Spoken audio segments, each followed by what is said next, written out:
Nabibilang sa angka ng mga aswang ang binatang si Carlito.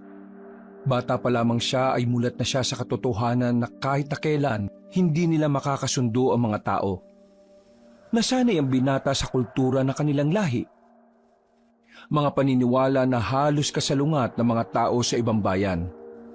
Pero ang paniniwala ni Carlito ay magbabago nang biglang dumating sa kanyang buhay ang dalagang si Laura. Mapapalapit siya sa dalaga. Ngunit sa kalagitnaan ng kanilang pagkakaibigan, malalaman nila ang katauhan ng isa't isa. Parte ng samahan ng manunugis ng dalaga. Habang si Carlito naman ang napipintong maging pinuno ng mga aswang ng kanilang baryo. Ano nga kaya ang mangyayari sa kanilang pag-iibigan? Mas mananaig kaya ang kanilang mga nararamdaman?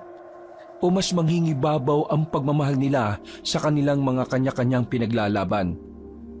Ang mga katanungan na yan ay mabibigyan natin ng linaw sa pagsubaybay dito lang sa nag-iisang channel na Tambayan. Ang mga kwento ni Ka Banong.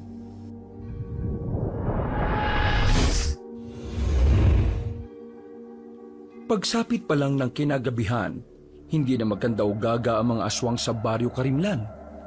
Naghahanda ang lahat para sa okasyon na kada taon nilang ginagawa. Ang okasyon na ito ay parang katumbas ng araw ng mga patay sa mga tao. Ang okasyon na ito ay tinatawag nilang tanaw sa kabilang buhay, na kung saan inaalala nila ang mga mahal nila sa buhay na namayapa na.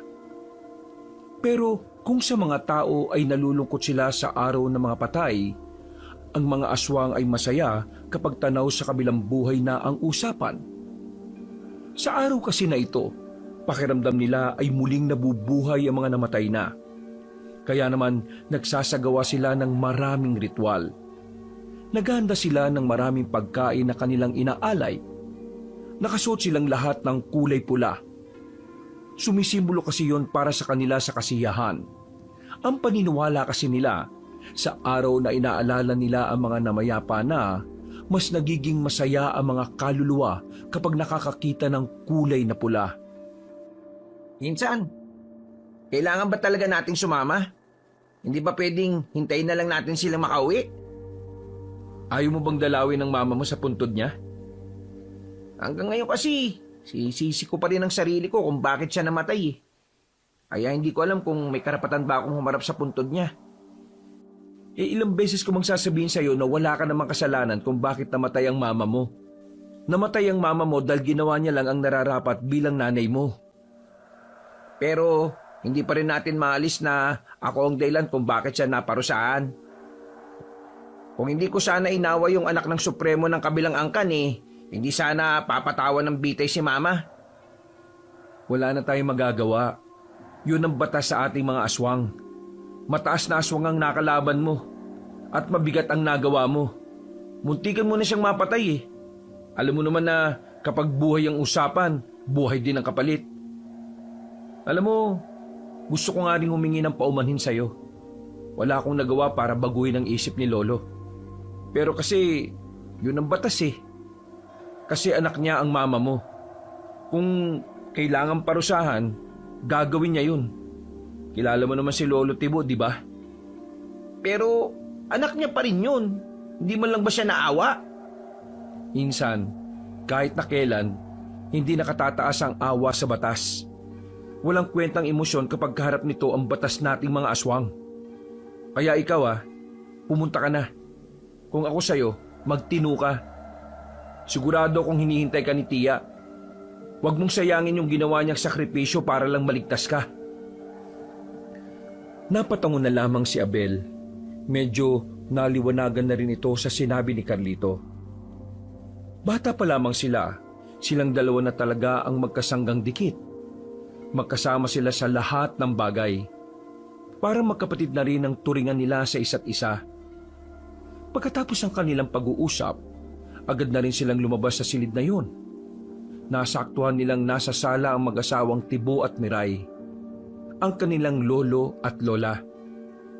Agad na nagmano ang dalawa. Yumuko rin sila sandali para magbigay galang sa posisyon ng matandang lalaki bilang supremo ng mga aswang. Maya-maya ay aalis na tayo.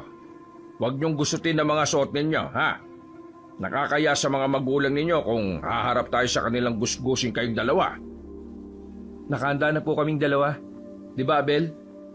Oh, oo. Handang-handa na ako. Ikaw, Abel. Ayos ka lang ba? Bakit parang hindi ka yata masaya? Itong araw na makakaharap mo ulit ang inay mo. Ayos lang naman po ako. Hindi lang po ako sanay. Pero masasanay din naman po ako kapag lumipas na ang panahon. Kailangan nung masanay. Dahil kung hindi, magiging kahihiyang ka sa angkan natin. Naintindihan mo ba ako? Lo, intindi na lang natin si Abel. Para sa kanya, sariwa pa ang lahat. Ay siya nga pala. Bago tayo umalis mamaya, pakiayos na yung mga dadali natin, ha? Lalo na mga alay natin. Ikaw, Carlito, ang inaasahan kong mangunguna sa bagay na yon. Opo, sasabihan ko na po yung iba natin mga kamag-anak. Matapos ang pag-uusap na yon, ay kumilos na rin ang dalawa. Kinuha na nila mga patay na hayop na nilagay nila sa isang malaking bandihado at planggana. Pinabuhat nila ang mga yon sa iba pa nilang mga kamag-anak. Pagsapit ng 12:00 ng gabi, nakarating na rin sila sa lugar kung saan nakalibing ang kanilang mahal sa buhay. Noong mga sandaling yon ay tahimik lang ang dalawang binata. Sandali silang tumingin sa malaking puntod. May bakal na nakapalibot doon at meron ding gate. Nagsagawa ng isang pagdarasal ang matandang si Miray. Isang dasal na siyang kumukonekta sa kanilang itinuturing na Diyos. Matapos yon, binuksan na rin ni Carlito ang gate. Isa-isa silang pumasok. Agad namang inilapag ng mga kamag-anak nila ang mga patay na hayop sa loob ng isang cabinet na katabi ng buntod. Mga anak, narito na kami. Masaya kaming makaharap kayong muli. Alam kong masaya rin kayo ngayong narito ang angkan natin. Merong ibang hindi nakarating dahil nasa malayong lugar na sila. Pero huwag kayong mag-alala. Naganda na rin sila ng padasal para sa inyo. Nagtirik sila ng malalaking itim na kandila sa harapan mismo ng puntod. Pagkatapos noon, nagkaroon muli sila ng isang ritual. Umupo ang lahat sa gilid at naglabas na rin ng itim na libro ang matandang si Miray. May inilagay din silang malalaking mangkok sa gitna na may dugo ng tao. Taimtim naman nilang sinasagawa ang ritual para sa mga namayapa nilang mahal sa buhay. Halos 1 oras din sila roon. Mga ilang sandali lang ay tinapos na rin ni Aling Miray ang ritual. Doon na nila sinimula ng salo-salo. Bilang aswang, normal na lang sa kanila ang kainin ng mga patay na hayop kahit hilaw. Walang pandidiri, walang nag-iinarte. Parte na kasi yun ng kanilang kultura. At hindi lang ito basta nakasanayan. Likas na talaga sa kanila ang kumain ng karne na hilaw. Pero hindi karne ng tao. Meron kasing batas sa mga aswang na hindi sila maaaring tumikim ng karne ng tao, pero dugo ng tao ay pwede. Basta galing ito sa morgue. Habang nagkakasiya ng pamilya nila sa harapan ng mga puntod ng mga kamag-anak nila, lumabas na si Carlito at Abel dahil tapos na rin naman nilang makausap ang kanilang mga magulang. Napatingin si Carlito sa buong lugar. Unti-unti na ring nagdadatingan ng iba pang mga aswang para dalawin din ang mga mahal nila sa buhay. May kanya-kanyang dalang malalaking gasera at lampara mga yon. Nakatambay lang ang dalawa sa di kalayuan sa mga kasama nila. Tamang hit-hit lamang ng sigarilyo. Gusto ko sanang mas mahaba pang makausap si Mama eh. Kaso yung matatanda nating kamag-anak, ang tagal umalis dun. Ngayon na nga lang ako nagkaroon ng lakas ng loob para humarap dun. Pero saglit lang. Yaan mo na. Alam mo naman ang matatanda. Gusto mo gala muna tayo? Hanggang umaga pa naman yan. Baliw. Kapag nalaman ni Lolo na wala tayo rito, sigurado magagalit yan sa atin. Malalaman niya kung sasabihin natin. Ay naku, tigil mo na nga yung mga naiisip mo, no? Mapapahamak tayong dalawa eh. Eh di ako na lang ang aalis. Sayang, hindi ka makakasama. Ngayon pa naman magbubukas yung perya sa baryo Magsaysay. Sa sinabing yun ni Abel, tila nagningning ang mga mata ni Carlito. Matagal na kasi nilang hinihintay na magbalik ang perya. Mula kasi pagkabata ay mahilig na sila sa ganon. Palagi pa nga silang tumatakas para lamang makapaglaro doon. Maigpit kasi silang pinagbabawalan noon dahil puro tao ang makakaharap nila. Pero dahil matitigas ang ulo ng dalawa, wala silang pakialam noon sa paalala ng kanilang mga magulang at lolo. Ngayong nasa tamang edad na sila para makapag-isip ng tama, tila bumabalik na naman ang katigasan ng ulo nila. Minsan lang naman magbukas ang perya eh. Yun ang tandaan mo. Kapag hindi ka nakapunta sa isa sa mga araw sa linggong ito, baka maghintay ka ulit ng maraming taon. Naalala mo ba? Ulit tayo nagkaperya, 10 taong gulang pa lang tayo. Napaisip si Carlito. Ang bagay na yun ay tila naging pagsubok sa kanya. Kahit na kasi masunurin siya sa kanyang lolo, mahalaga rin naman kasi sa kanya ang mga bagay na nakakapagpasaya sa kanya. Ano? Habang abala pa silang lahat. Walang niya ka talaga kahit takelan no? Uy, sasama na yan. Sama ka na. Mamaya kapag nakalis na ako, mas mahihirapan kang umalis mag-isa. Basta saglit lang tayo ha. Saglit? Corny mo naman. Papapagalitan tayo kapag may nakaalam. Kaya dapat, lubos-lubusin na natin. Oo na. Bilisan na natin, baka mamaya makita pa tayong umalis. Anong sasabihin natin kapag nalaman nilang wala tayo rito? Hindi sabihin na lang natin na may sinamahan tayong kaibigan na hanapin yung puntod ng kanyang ina. Napangiti na lang ng malapad si Abel. Habang abala pa ang mga matatanda sa puntod ng mga kamag-anak nilang pumanaw, nagmamadali na silang umalis sa lugar na yon. Dumaan na muna sila sa kanilang bahay para kumuha ng pera. Pagkatapos, nagmamadali na silang makaalis. May kalayuan ng peryahan pero hindi naman sobrang layo. Mabilis naman silang tumakbo kaya nakarating din naman kagad sila doon. Habang nasa labas sila ng baryo Magsaysay, nakangiti pa silang nakatingin sa arko ng lugar. Hindi ako makapaniwala. Makalipas ang 1 dekada, nandito na tayo ulit, Abel. Pakiramdam ko parang naging bata tayo ulit eh.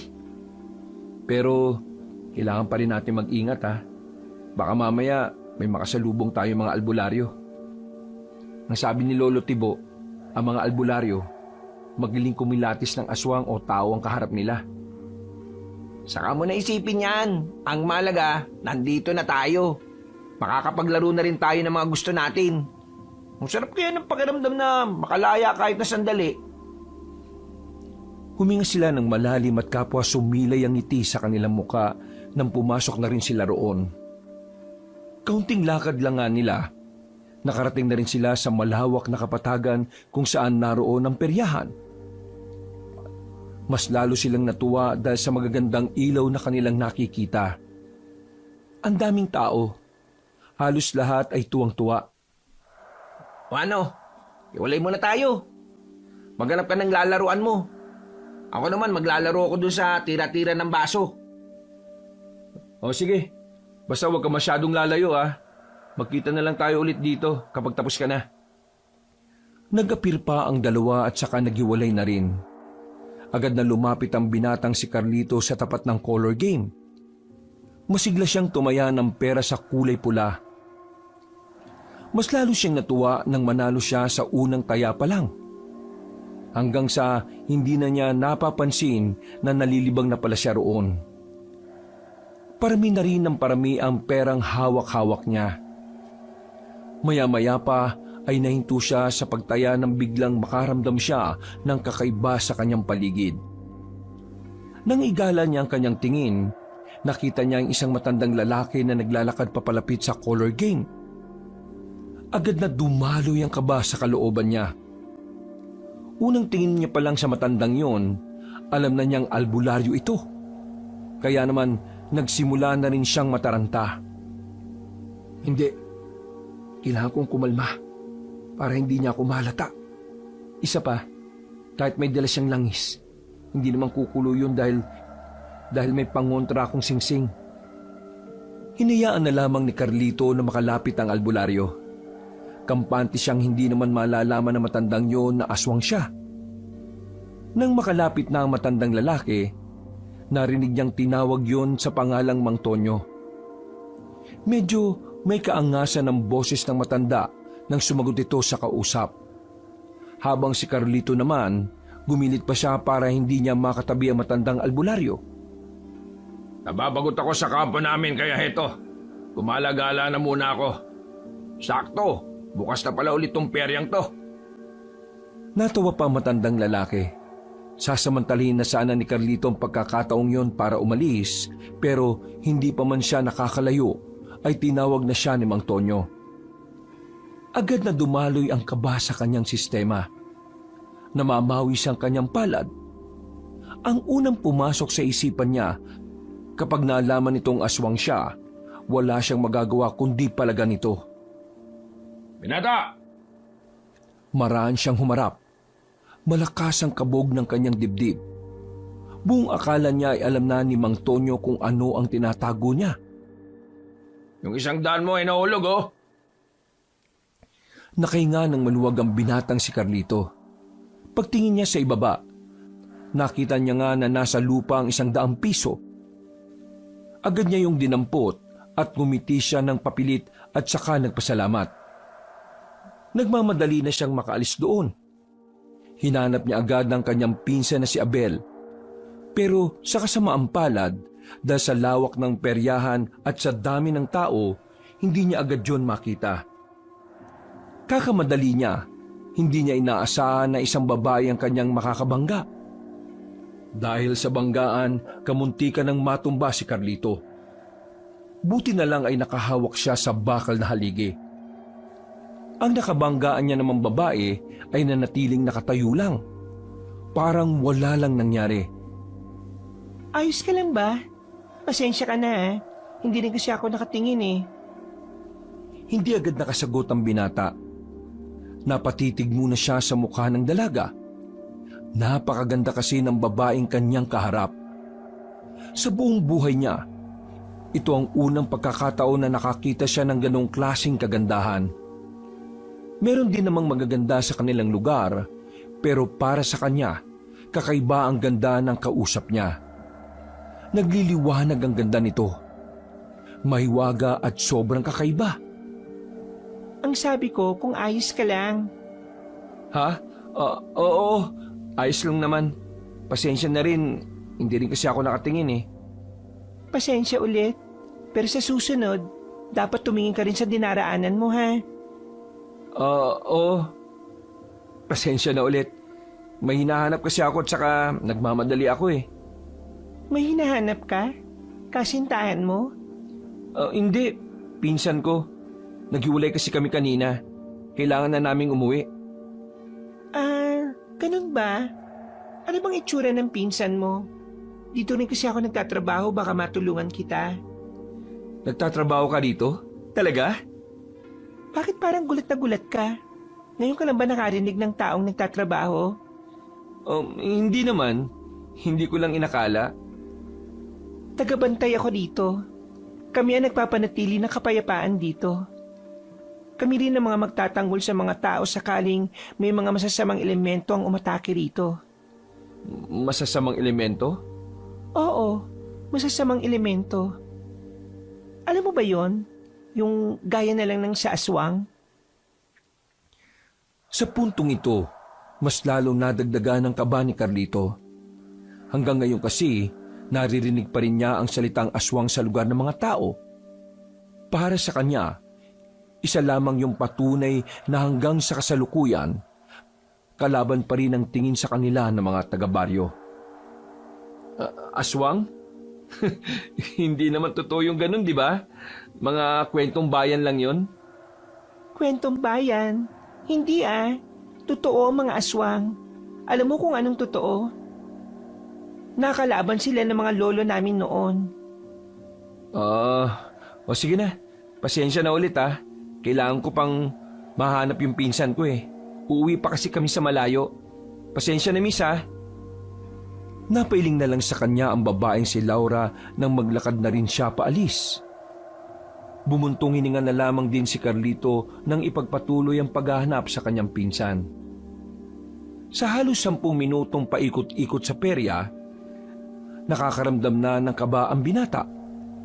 Hindi na niya maiwasang hindi mag-isip na baka may nangyari ng masama kay Abel. Parang pinagsisisihan na niya tuloy ang paghihiwalay nila. Nasaan na pa yung siraulong yun? Kailangan na naming umalis dito bago pa may makahalata sa amin. Paglingon niya sa gilid, nakita na niya si Abel na may daladala ng malalaking chichirya na napanalunan nito sa laro. Mabigat na rin ang bulsa nito dahil sa mga barya. Masaya itong lumapit sa kanya pero muntikan niya na itong mabatukan dahil sa inis. Pambira ka naman oh. Nasa ka ba nagpupunta? Kanina pa kita hinahanap ah. Ang sabi mo, balik na lang tayo sa pwesto natin kanina kapag tapos na tayo. Pabalik na ako. Bakit ba? Ano ba problema mo? Merong albulayo rito sa peryahan. Nakaharap ko siya kanina. Kailangan na nating umalis bago pa niya malaman na aswang tayo. Gagi. Malas naman natin oh. Kaya nga eh, dapat na tayong umalis sa lugar na ito. Pwede tayong mamatay kapag nagkataon. Tara na! Walang sinayang na pagkakataon ng dalawa. Agad nilang nilisan ang peryahan. At habang naglalakad sila sa daan ng baryo Magsaysay, hindi maiwasan ni Abel na mapalingon-lingon sa mga gilid at likuran. Mais ka nga. Mas makakalata sila sa kilos mo eh. Para kang kriminal na nakatakas sa kulungan. Eh, higit pa sa kriminal ang tingin nila sa atin eh. Kaya dapat lang alerto tayo. Papalabas na sila ng baryo Magsaysay nang biglang may humarang sa kanilang isang lalaki. May katangkaran nito. Medyo malaki ang katawan. Masama rin kung makatingin. Pero ang mas nakapukaw ng kanilang atensyon ay ang nakasukbit na mahabang patalim sa likuran nito. Sino kayo?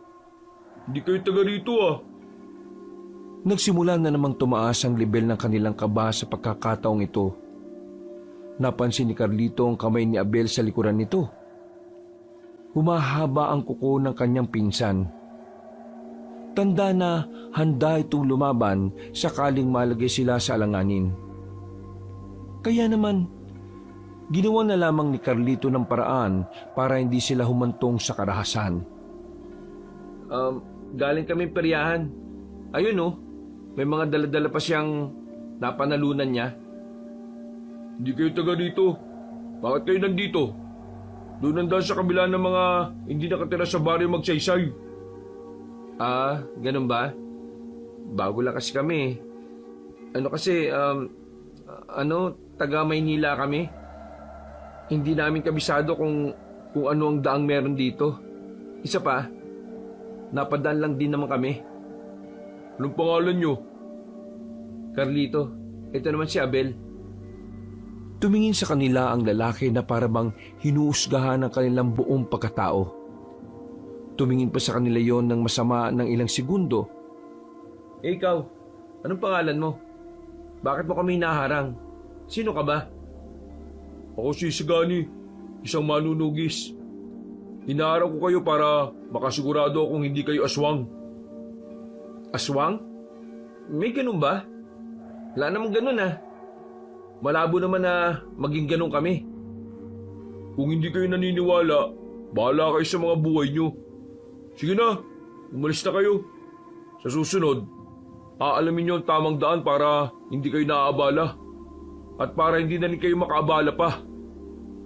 Sige, maraming salamat at pasensya na ulit. Tara na insan, umalis na tayo. Mabilis na naglakad ang dalawa palabas ng baryo. Nararamdaman ni Carlito na nakatingin pa rin sa kanila ang lalaki. Pero hindi na naman nila yun pinansin pa. Noong mga sandaling yun, nakahinga na rin ng maluwagang magpinsan. Hindi nila alam kung ano ang kanilang gagawin sakaling nabulilyaso sila. Buti na lang kahit na papaano ay umaayon pa rin sa kanila ang sitwasyon. Nagmamadali na sila makabalik sa libingan ng kanilang mga mahal sa buhay. Hindi naman sila nawala ng matagal kaya hindi sila nahalata ni Mang Tibo. Pagdating nila ay abalang-abala pa rin ang matatanda sa kanilang usapan. Doble ginhawa ang kanilang naramdaman dahil naging matagumpay ang kanilang pagtakas at pagbalik. Buti na lang talaga, nakabalik tayo agad. Dakong 4:00 na ng madaling araw nang umalis na sila ng libingan. Naglalakad na sila sa madilim sa gitna ng kagubatan noong mga sandaling yun. Tahimik lang si Carlito at ang kanyang pinsan naman ay daldal ng daldal. Hindi pa rin kasi nawawala sa isipan ni Carlito ang mga nangyari.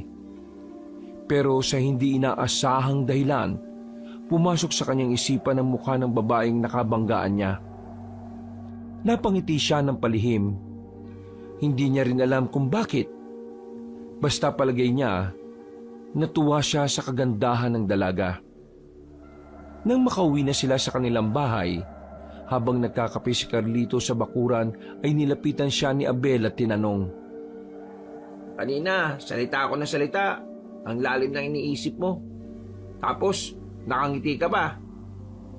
Yung totoo, kinabahan ka talaga kanina, no? Parang asese mo pa nga eh. Ngayon lang ako nakakita ng babaeng tao na maganda. Ha? Wala. Teka, ibig mo sabihin, kanina may nakita ka magandang babae sa peryahan? Oo, sobrang ganda. Tapos, makinis ang balat, paputi, mukhang diwata. Dalita mga aswang sa mga diwata kasi sila ang tumutulong sa mga antingero. Bakit parang tuwang-tuwa ka sa diwata ngayon? Kasi, maganda siya. Sobrang ganda. Walang ganun kaganda rito sa atin. Mukhang kursyonado mo yung babaeng yun ah. Insan, paalala lang ah, aswang ka, tao siya. At ang aswang At tao ay hindi kailanman pwedeng mag-ibigan dahil ang mga tao ang kaaway ng mga aswang. Alam ko na yan. Hindi naman ako nakakalimot eh. At wala naman akong sinabing gusto ko siya. Ang sinabi ko lang, nagagandahan ako sa kanya. Yun lang. Wala naman sa batas natin mga aswang na bawal ang magandahan sa mga tao ah. ewan ko lang ah, bahala ka dyan. Basta ako, wala akong kinalaman dyan. Kapag nalaman ni Lolo Tibo ang takbo ng utak mo ngayon, yari ka talaga. Hindi naman malalaman kung hindi ka magsasalita eh.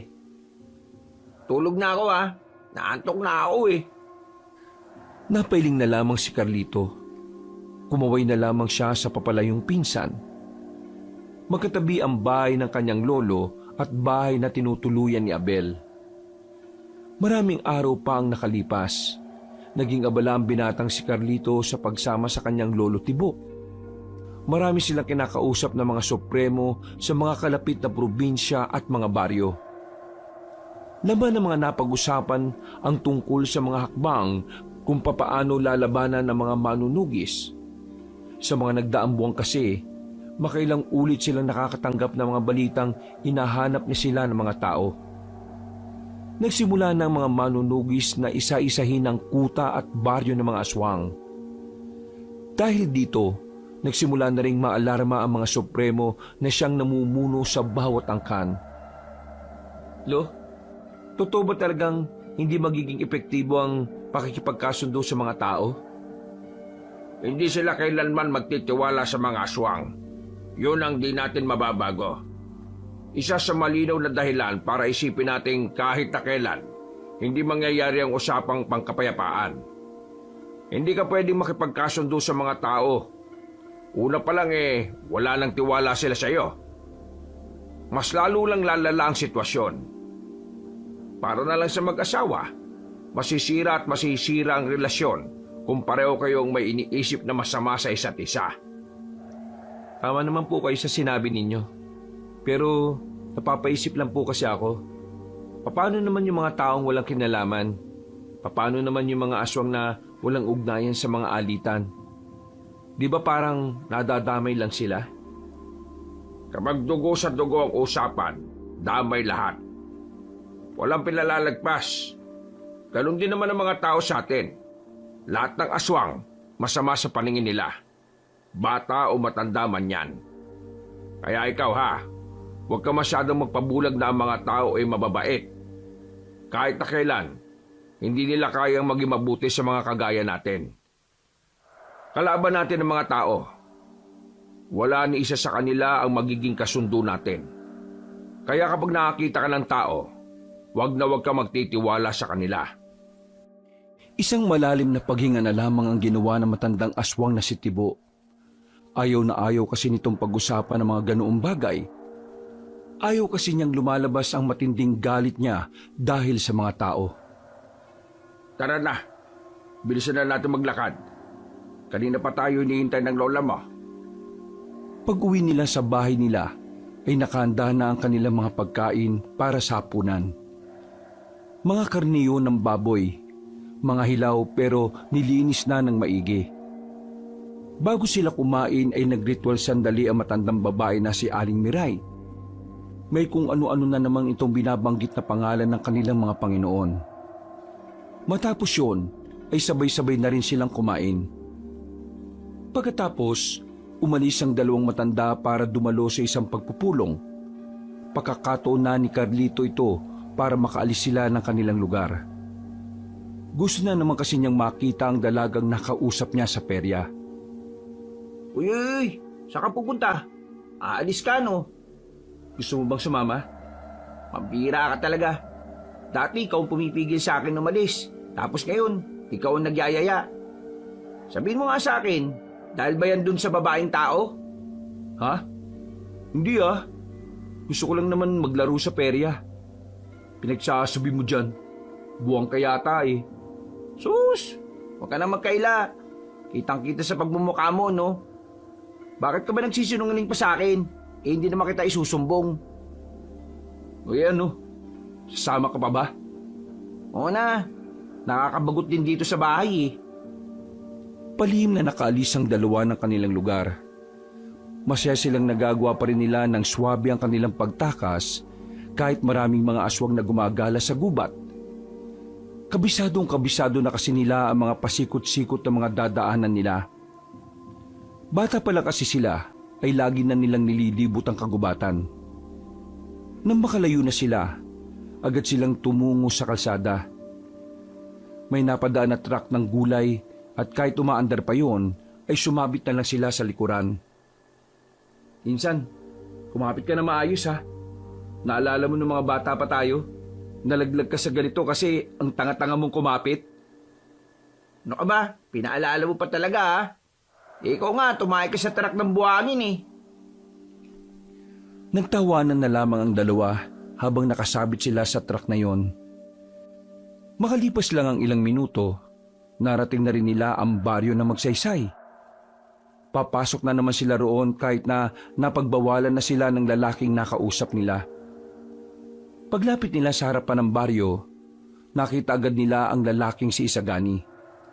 Hinarang sila nito ulit. Oh, nandito na naman kayo.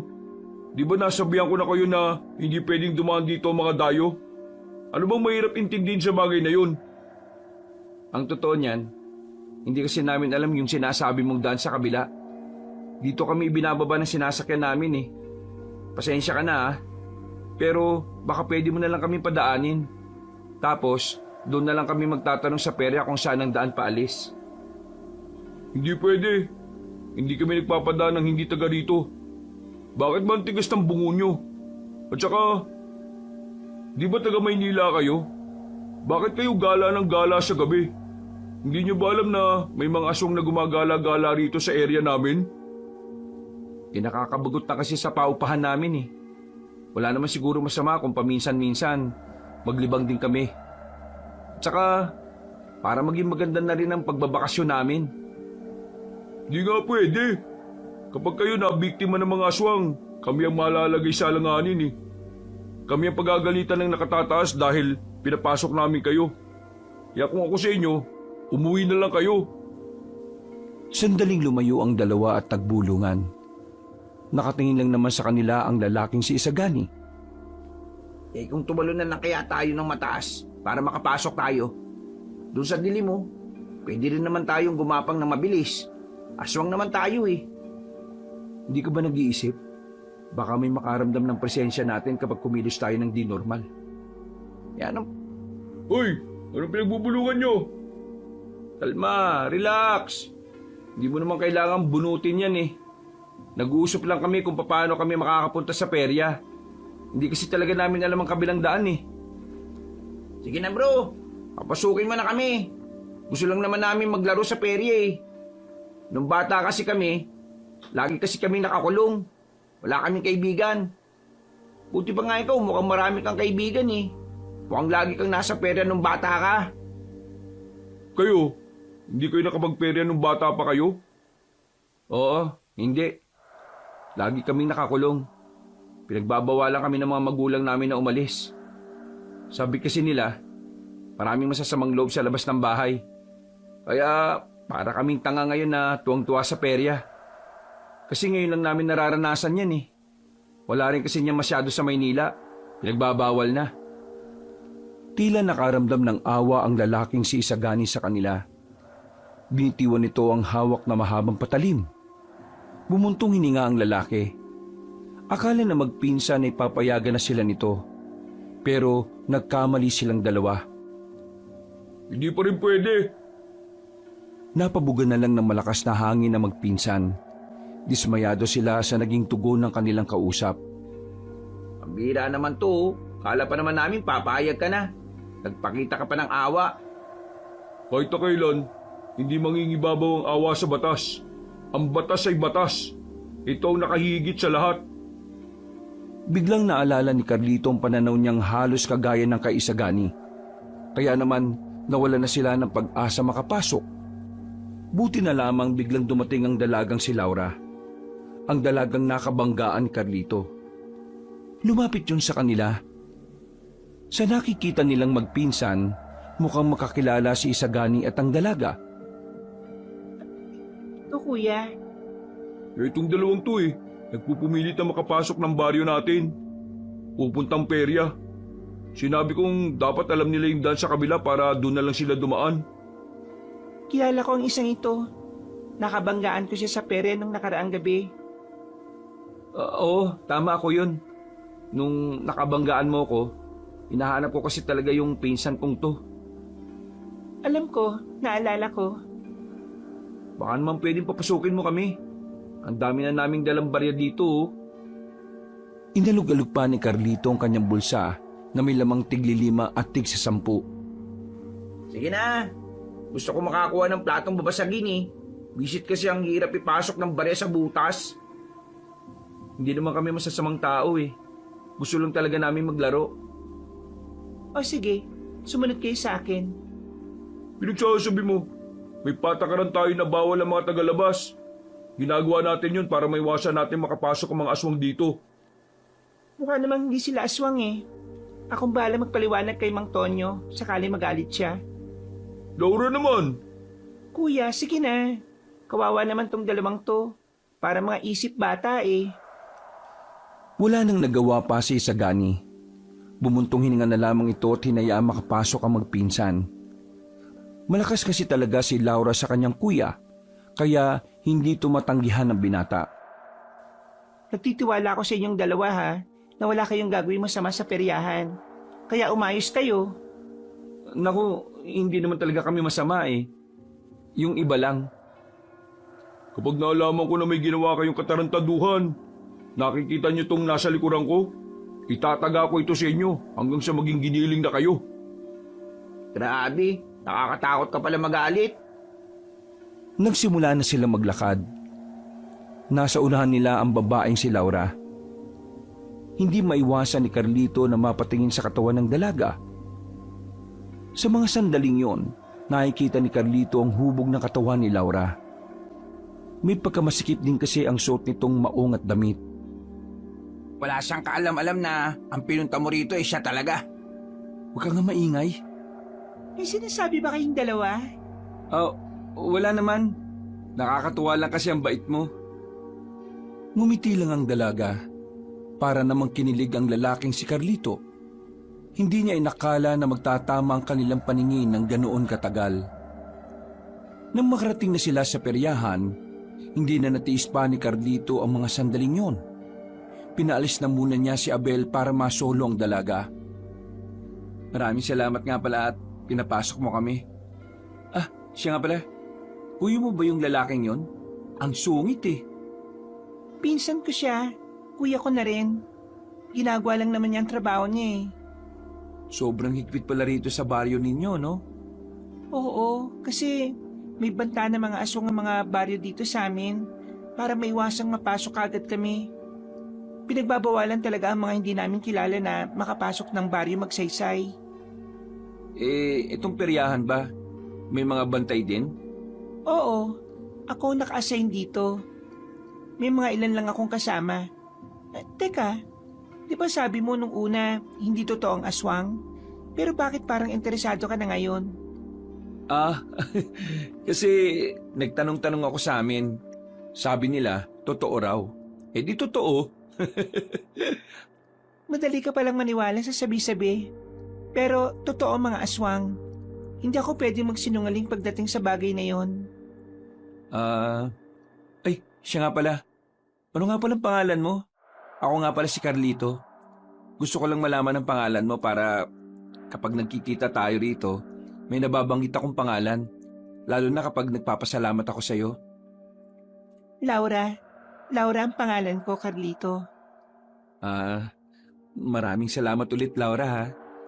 Walang anuman, Carlito. Sige na, mag-iikot na ako. Magsaya lang kayo sa paglalaro. Nang maglakad na paalis ang babae, parang timang na nagtatatalon sa tuwa ang binatang si Carlito. Hinanap niya agad si Abel at saka kinuwento ang tungkol sa kanilang pag-uusap. Kahit si Abel ay kinikilig din sa nangyari. Masaya ako para sa'yo, Insan. Pero huwag mo kakalimutan ng limitasyon mo, ha? Nawala ang ngiti sa mukha ni Carlito. Tila nasira kasi ni Abel ang kilig na nararamdaman niya para sa dalaga. Alam mo, may tawag sa ginagawa mo eh. Ano bang tawag dun? Basag trip? Oo, tama. Basag trip ang tawag sa'yo. Di ka na lang makisakay muna eh. Pinapaalalahanan lang kita. Saka mo na lang ako paalalahanan kapag nagkakamabutihan na kami. Pero nung ikaw ang nagpapaalala sa akin nung kung ano-ano, gusto mo masunod agad. Ay nako, nagkabaliktad na yata tayo, Insan, ha. Ako na ngayon ang nagsasaway sa katigasan ng ulo mo. Magsasalita pa sana si Carlito nang biglang may tumunog na bell. Walang tigil ang tunog na yon. Pero nakita nila ang mga tao sa peryahan ay natataranta na nagtatakbuhan. Maya-maya pa narinig na lang nilang sinasabi na ng mga tao na meron daw aswang na lumusob. Gumilid sila at nagtago. Pumesto sila roon di dahil natatakot sila, kundi dahil nababahala sila na baka ang mga aswang na lumusob doon kakilala ng kanilang lolo o baka kasama nila sa baryo. Hindi tayo pwedeng lumabas hanggat hindi natin nalalaman kung sino ang aswang na lumusob. Paano kung mapagkamalan din nila tayong tao at patay nila tayo? Baliw ka ba? Aswang tayo. Maamoy nila tayo. Kaya malabo yan. Nang muli silang sumilip, nakita nilang nagtitipon-tipon na ang ilang manunugi sa peryahan. Maya-maya pa ay may mga aswang na ring lumitaw. Nagkaroon ng labanan. Nanlalaki ang mga mata ni Carlito nang makitang nakikipaglaban ng dalagang si Laura. Magaling itong humawak ng sandata. Para itong lalaki kung kumilos. Sobrang layo ng kilos nito sa tila maamo nitong mukha. Insan, manunugis rin yata yung babaeng yan. Lalong hindi kayo pwede. Naku, manahimik ka na nga muna. Insan, mukhang tagilid sila sa laban. Mga gabunan ng mga lumusob ngayon eh, oh. Yan din ang iniisip ko eh. Baka mapahamak si Laura. Biglang namatay na ang ilaw sa buong peryahan. Madilim na nung mga sandaling yon. Mas lalong naging pabor pa ang sitwasyon para sa mga aswang. Kahit kasi madilim, kitang-kita pa rin ng mga nilalang ang paligid. Bagay na hindi naman kayang gawin ng isang pangkaraniwang tao na gaya ni Laura. Huwag kayo matakot. Kakayanin natin to. Nagpatuloy ang laban, pero kitang-kita pa rin talaga kung gaano kadihado ang mga manunugis. Hanggang sa dumating na nga ang puntong si Laura na lamang mag-isa. Napapalibutan niya ito ng mga aswang na gabunan, pero patuloy pa rin itong nakikipaglaban. Maya-maya pa, tinamaan na nga ang dalaga sa braso, dahilan para mapatigil ito. Akmang tatapusin na ito ng isang gabunan nang biglang dinampot ni Carlito ang tubo sa gilid. Uy! Anong gagawin mo? Uy! Hindi na napigilan pa ni Abel ang pinsan niya. Agad na lumapit si Carlito doon. Sinamantala niyang madilim ang paligid para iligtas si Laura. Pinag-ahataw ni Carlito ang mga aswang na yon. Mahusay si Carlito sa pakikipaglaban dahil maraming taon siyang nagsanay. Kaya kahit natubo lamang ang kanyang hawak, hindi yun naging problema sa kanya. May hilo ang mga aswang. Noong mga sandaling yon, napansin ng binata na nalaman na ng mga aswang na aswang din siya. Kaya naman umatras din ng mga yon at umalis. Kinakabahan siya. Hinihiling na lamang niya na sana hindi siya nakilala ng mga gabunan. Sino ka? At bakit mo ako niligtas? Nakatalikod lang si Carlito. Hindi na rin siya humarap. Mabilis siyang umalis para habulin ang mga aswang. Ang kaso nga lang, pagliko pa lang niya sa isang iskinita, nagulantang siya sa kanyang nakita. Halos manlambot ang kanyang tuhod. Kahit na aswang siya, ay likas sa kanila ang pagiging mabangis. Tila nalusaw ang kanyang puso nang makita ang batang musmos nang wala ng buhay. Nakahandusay lamang sa lapag, sugatan at brutal ang pagkakamatay. Pambira ka naman. Bakit mo ko... Ha? Natigilan rin si Abel nang makasunod ito. Maging si Abel ay naawa rin sa kalunos-lunos na sinapit ng bata. Noong mga oras na yon, tila nagsimulang magkaroon ng katanungan si Carlito sa kanyang sarili. Napapaisip siya kung tama bang pati ang walang kamalay-malay na bata, ang batang walang kakayang ipagtanggol ang sarili, ay dapat bang madamay rin sa alitan ng mga matatanda? Nagsarado ang kamao ni Carlito. Sa unang pagkakataon, nakaramdam siya ng galit para sa kanyang mga kalahi. Bakit? Bakit ko ito nararamdaman? Bakit? Bakit ako naaawa sa tao, Abel? Insan, kumalma ka. Pabubulyaso tayo kapag nagpadala ka sa emosyon mo eh. Hindi ko maintindihan eh. Ano bang pinupunto ng gulong ito? Bakit pati ang batang to nadamay? Dumito ka nga. Relax lang. Mag-isip ka na maayos. Huminga ng malalim si Carlito. Nang mahimasmasan na, sumilip siya ulit sa perya. Nakita nilang dumating na ang mas maraming manunugis.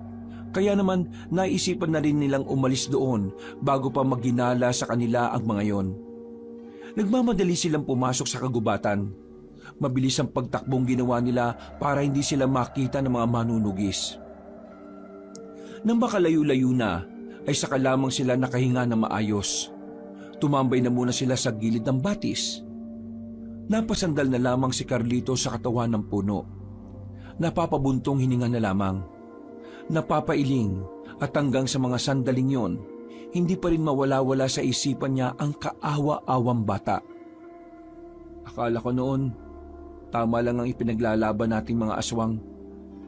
Pero hindi nito tama eh.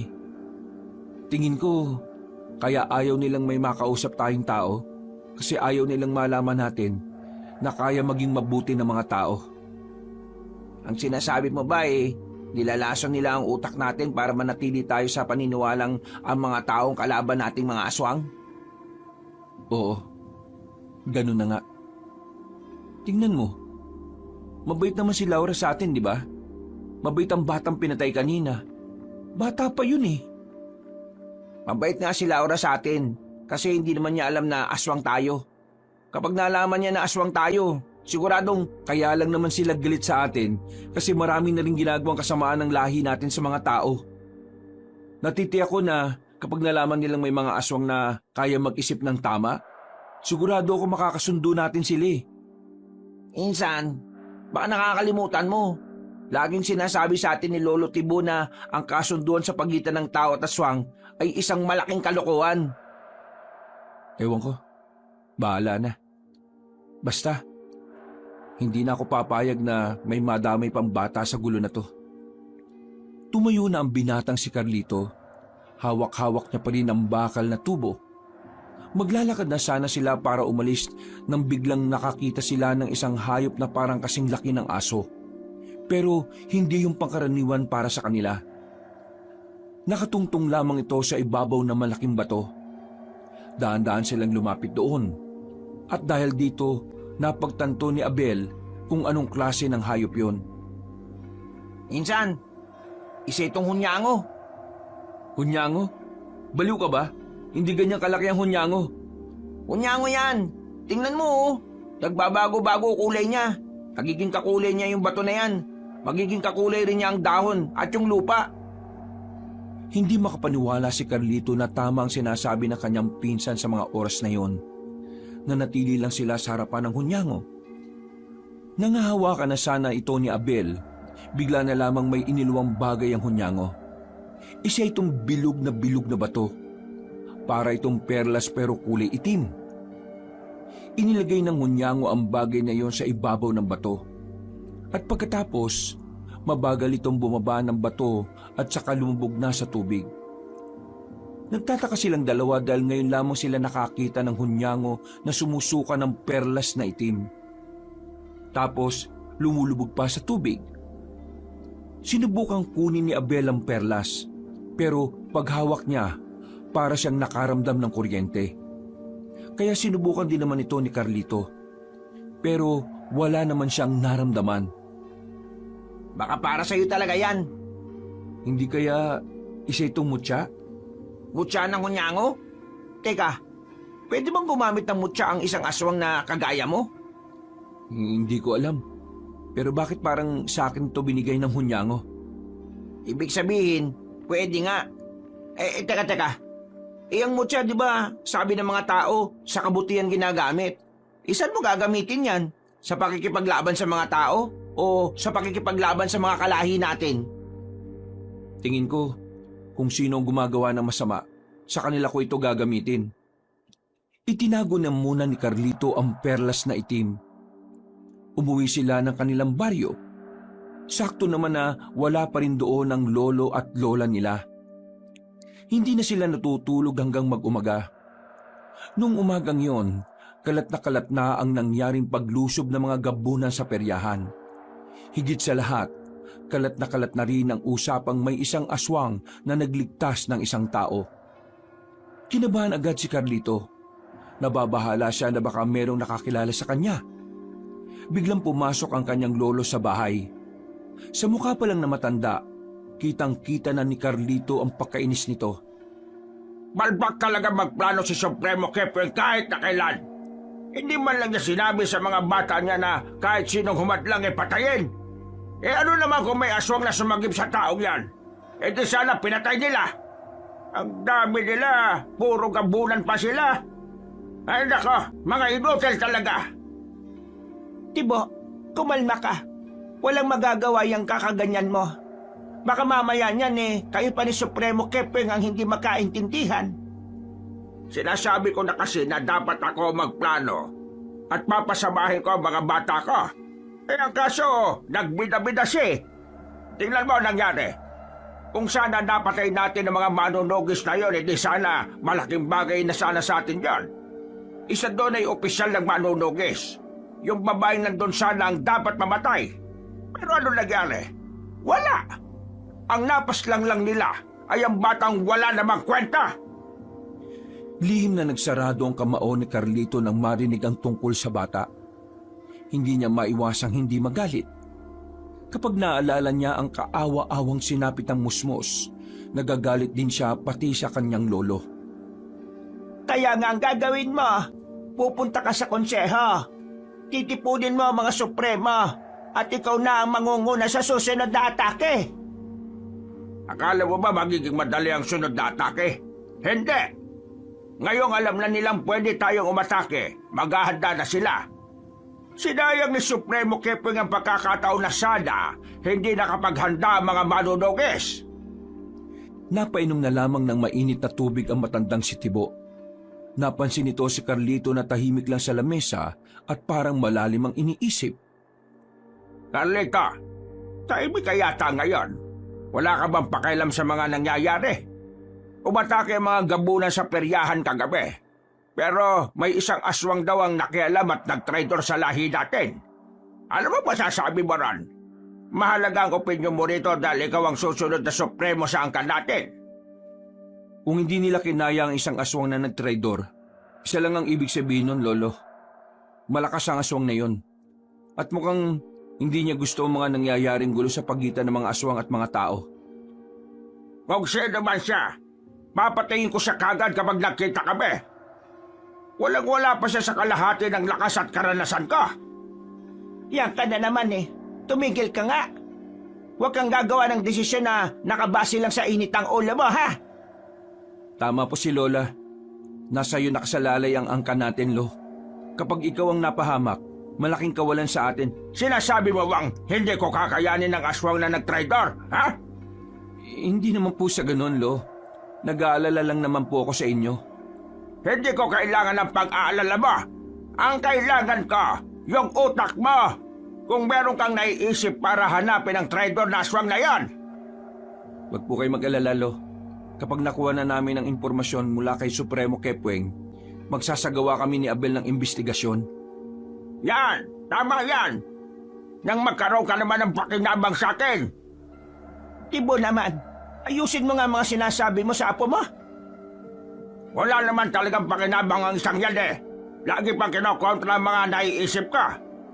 Alam mo, Carlito, walang saysayang lahat ng natutunan mo sa laban kung ikaw mismo ayaw mong labanan ng mga tao.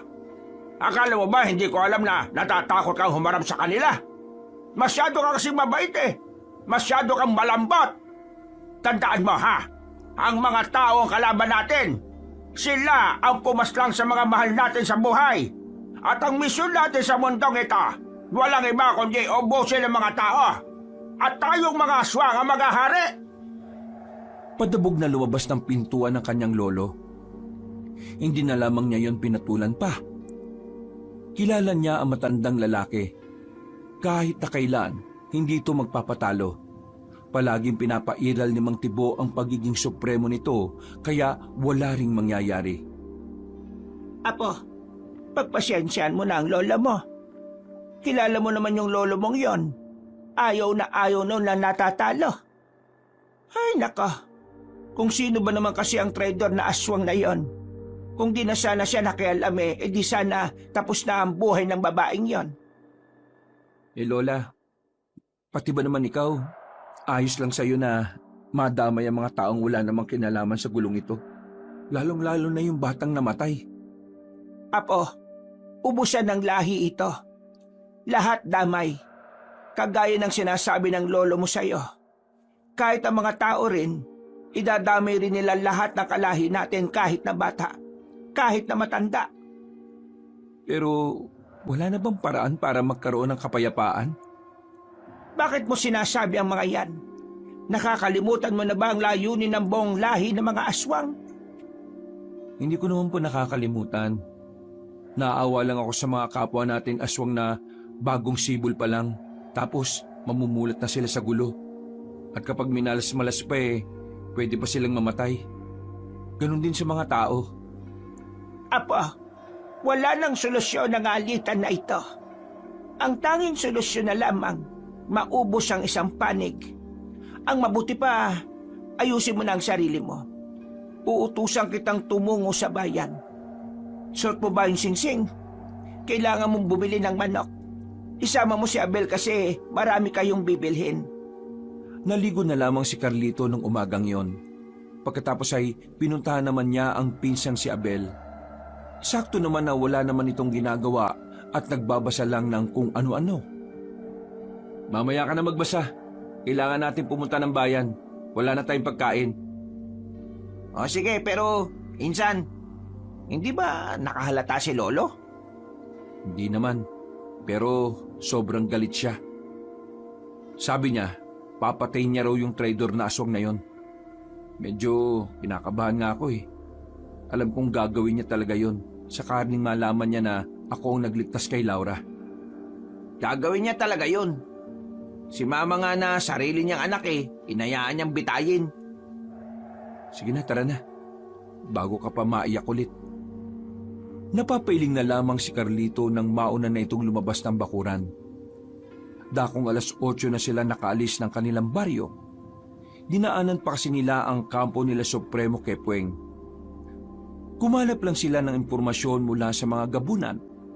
Maraming tao sa bayan dahil araw kasi ng Sabado. Agad silang nakipagsiksikan sa mga naroroon. Tumungo sila sa kanilang suki. Nabili naman na nila ang lahat ng kanilang kailangan. Palis na sila sa palengke nang biglang matanaw ni Carlito ang matandang si Mang Tonyo. Tandang-tanda niya ang mukha nun. Hindi niya makakalimutan pagdating sa itsura ng mga nakakaharap niya. Bigla niyang hinawi si Abel patungo sa gilid. Napansin din kasi ni Carlito na may iba pang kasama ang matandang lalaki. Kailangan na natin makalis kagad. Bakit ka ba natatakot? Hindi mo ba suot yung singsing? Naiwan ko nga sa banyo eh. Ay gagi. Yung akin din Pambihira. Baka mamatay tayo ngayon. Kukululangis nila. Nang mapalingon ang mga manunugis sa direksyon nila, sinimulan na nilang maglakad. Wala na silang pakialam kung ilang tao pa ang kanilang mabangga. Ang mahalaga na lamang sa magpinsan ay makaiwas sa maaaring gulo na mangyari.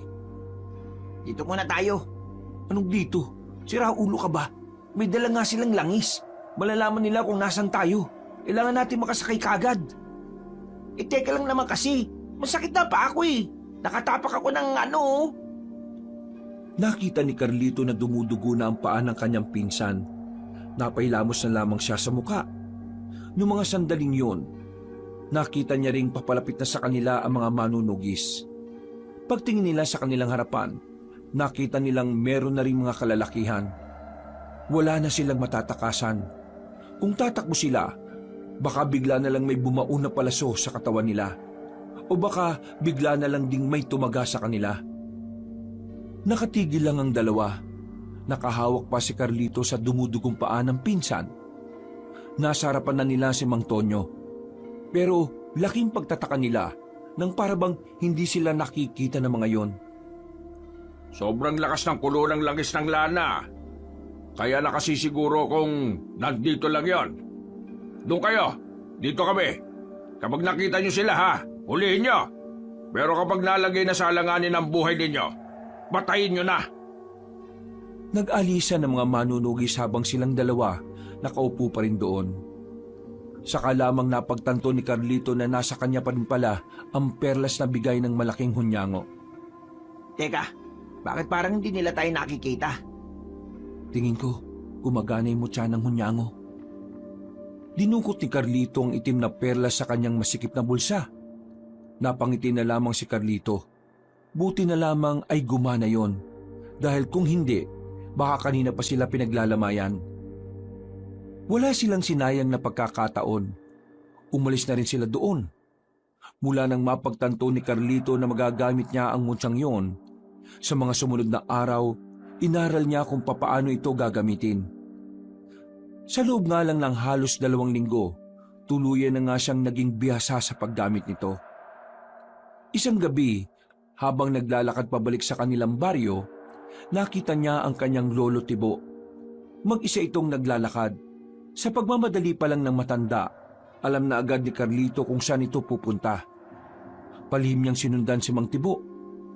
Malakas din naman ang kanyang loob dahil may kakayahan na siyang maging kakulay ng anumang didikitan niya.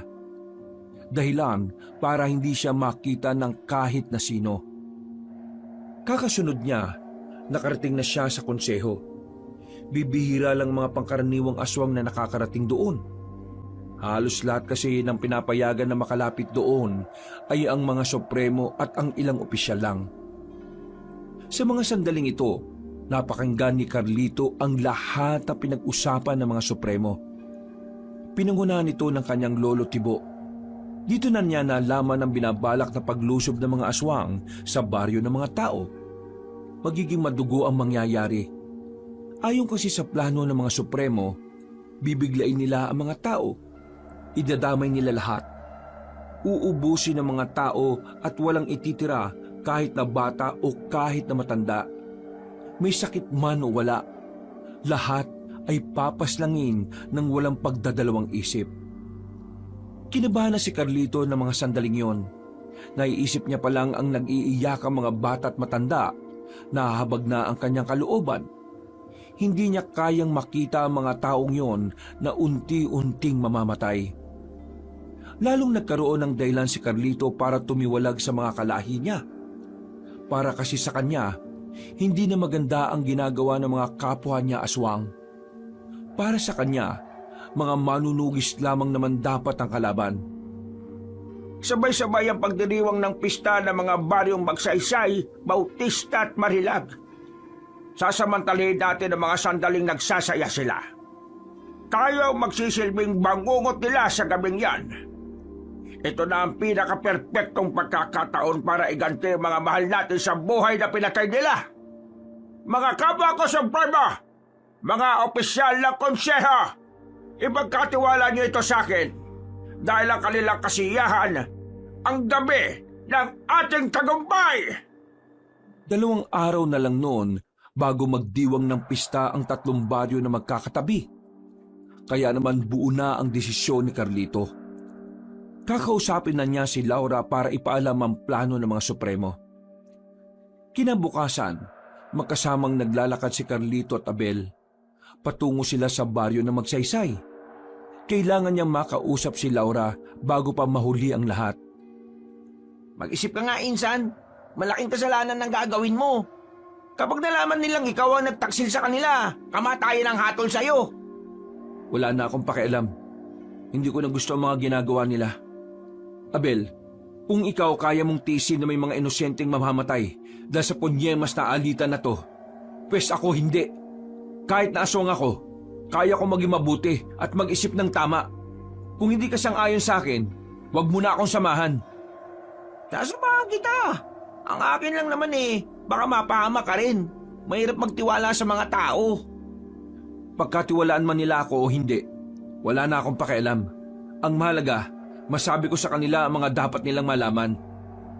Pambira naman talagang buhay to, Abel, gising na ako sa katotohanan. Ngayong napagtanto ko na ang tunay na masama ay ang mga kalahi natin. Baluktot na ang pag-iisip nila. Sarado na ang utak nila. Ang tanging tumatakbo na lamang sa mga isip nila ang paghiganti. Gusto nilang bigyan ng hustisya ang mga namatay na aswang. Kahit ang totoo, namatay lang sila dahil nang gulo sila sa mga tao. Ganyan din ba ang pananaw mo sa pagkamatay ng mga magulang mo? Oo, namatay sila hindi para protektahan ako. Namatay sila kasi gusto nilang patayin ng mga taong tahimik na namumuhay noon. Puro kasamaan na ang ginagawa natin mga aswang Kaya maganda rin na kahit isa, merong gagawa na kabutihan. Baka man lang mapansin tayo ng Diyos ng mga tao at mapatawad niya tayo. Napapakamot na lamang sa ulo si Abel. Hindi na nito kayang pigilan pa ang kanyang pinsan. Kaya naman sinabayan na lamang niya ito ng maglakad. Makalipas lang ang halos mag-iisang oras, narating na rin nila ang baryo Magsaysay. Napatagal sila dahil may mangilang-ilang manunugi sa kagubatan. Suot-suot na nila ang singsing noon para hindi sila maramdaman ng langis. Dala rin ni Carlito ang mutya ng hunyango. Nang nasa tapat na sila ng baryo Magsaysay, laking pagtataka nila dahil walang tao sa bungad. Pagsilip nila sa loob, nakita nilang tila nakasarado ang lahat ng bahay. Nagdadalawang isip silang pumasok doon. Kaya naman gumilid na muna sila sa tabi. Nagtago sila sa mga halamanan. Mga ilang sandali lang, nakita niyang dumating na si Laura. May daladalang espada ang dalaga. Halatang katatapos lang nitong makipaglaban base sa sariwang dugo na nasa patalim. Kukunin ko si Laura. Siya lang ang kailangan natin makausap. Sandali, dali mo tong panyo na to. Nilagyan ko yan ng pampatulog. Mawawalan siya ng malay kapag naamoy niya yan. Tumango na lamang si Carlito. Kinuha niya ang panyo. Ginamit ni Carlito ang bilis niya bilang aswang, kaya bago pa makaharap si Laura, nakalapit na si Carlito. Tinakpan niya agad ang ilong ng dalaga gamit ang panyo. Wala pang 10 segundo ay nawalan na rin ito ng malay. Binuhat yun ng binata. Dinala nila ang dalaga sa kagubatan. Itinali nila yun pansamantala sa puno ng saging. Makalipas lang ang halos kalahating oras, nagkaroon na rin ng malay ang dalaga. Nagtataka si Laura kung ano ang nangyayari. Pinipilit nitong makawala pero masyadong maigpit ang pagkakatali sa kanya. Anong nangyayari? Bakit ako nakatali rito? Teka, di ba ikaw si Carlito? Bakit mo ko tinali rito? Kung iniisip mong may gagawin kaming kabastusan sa'yo, nagkakamali ka. Mas lalong nagkakamali ka kung iniisip mong sasaktan ka namin. Ang totoo, Kung hindi ninyo ako sasaktan, anong ibig nitong sabihin, ha? may gusto kaming sabihin sa'yo. Kinakailangan ka naming itali dahil hindi namin sigurado kung maiintindihan mo kami. Bakit? Mag-i-English ba kayo? English? Oo, English. Like this way I talk to you now. Alam namin ang English. Pero bakit kami mag-i-English? Sabog ka ba? Kanya siguro mga tao ano? Mga tao. Yun ang dahilan kung bakit ka namin tinali. Kasi hindi tayo magkatulad, Laura. Alam ko magugulat ka, pero kaming dalawa ay hindi tao. Ano kayo? Tae? Maganda ka eh. Pero mabagal ka pala makaintindi. Laura, aswang kaming dalawa. Ha? Ako at ang pinsan ko. Mga aswang kami. Yung taong nagligtas nung nakaraan, ako yun. Ako ang nagligtas sa'yo laban sa mga gabunan na umatake sa perya. Ikaw yun? Teka, hindi magandang biro to ha. Hindi ako natutuwa. Hindi kami nagbibiro. Hindi kami gagawa ng ganitong eksena kung walang kwentang sasabihin namin. Hindi ka namin biniyag ngayon para gawing pagkain. Kasi hindi ka naman mukhang masarap eh. Nandito kami para tulungan ka. Kayong mga tao. Mga aswang kami, pero kami ang mga aswang na mulat. Kapag sinabing mulat, kami ang mga aswang na iba ang pananaw kumpara sa mga pananaw ng mga kapwa namin na sanay na sa karahasan. Hindi ko alam kung matatawag kaming mabuti pero hindi kami masamang aswang. Ayaw na namin sa sistema. Ayaw na namin ng karahasan. Kaya ngayon, nandito kami sa harapan mo para sana makipagkasundo. Tutulungan namin kayong maiwasan ang binabalak ng mga angkan namin na pag-atake sa inyo. Paano ako maniniwala sa mga katulad ninyo? Mga aswang kayo. Isa pa, una pa lang niloko nyo na ako. Sinabi nyo hindi kayo naniniwala sa aswang pero aswang pala kayo. Malamang, gagawa kami ng dahilan para hindi mo malaman kung ano kami. Ikaw ba kapag pumunta ka sa baryo naming mga aswang, sasabihin mo kaagad na tao ka? Hindi, di ba? Makinig ka, Laura. Wala na tayong panahon. 2 araw mula ngayon, aatake na ang mga kalahi namin. Kasabay ng pista ng 3 baryo ang kabilugan ng buwan. Ang gabi na kung saan lahat ng aswang ay malalakas. Kung gusto mong maligtas sa mga tao, gumawa na kayo ng paraan para makapaganda o para makaiwas.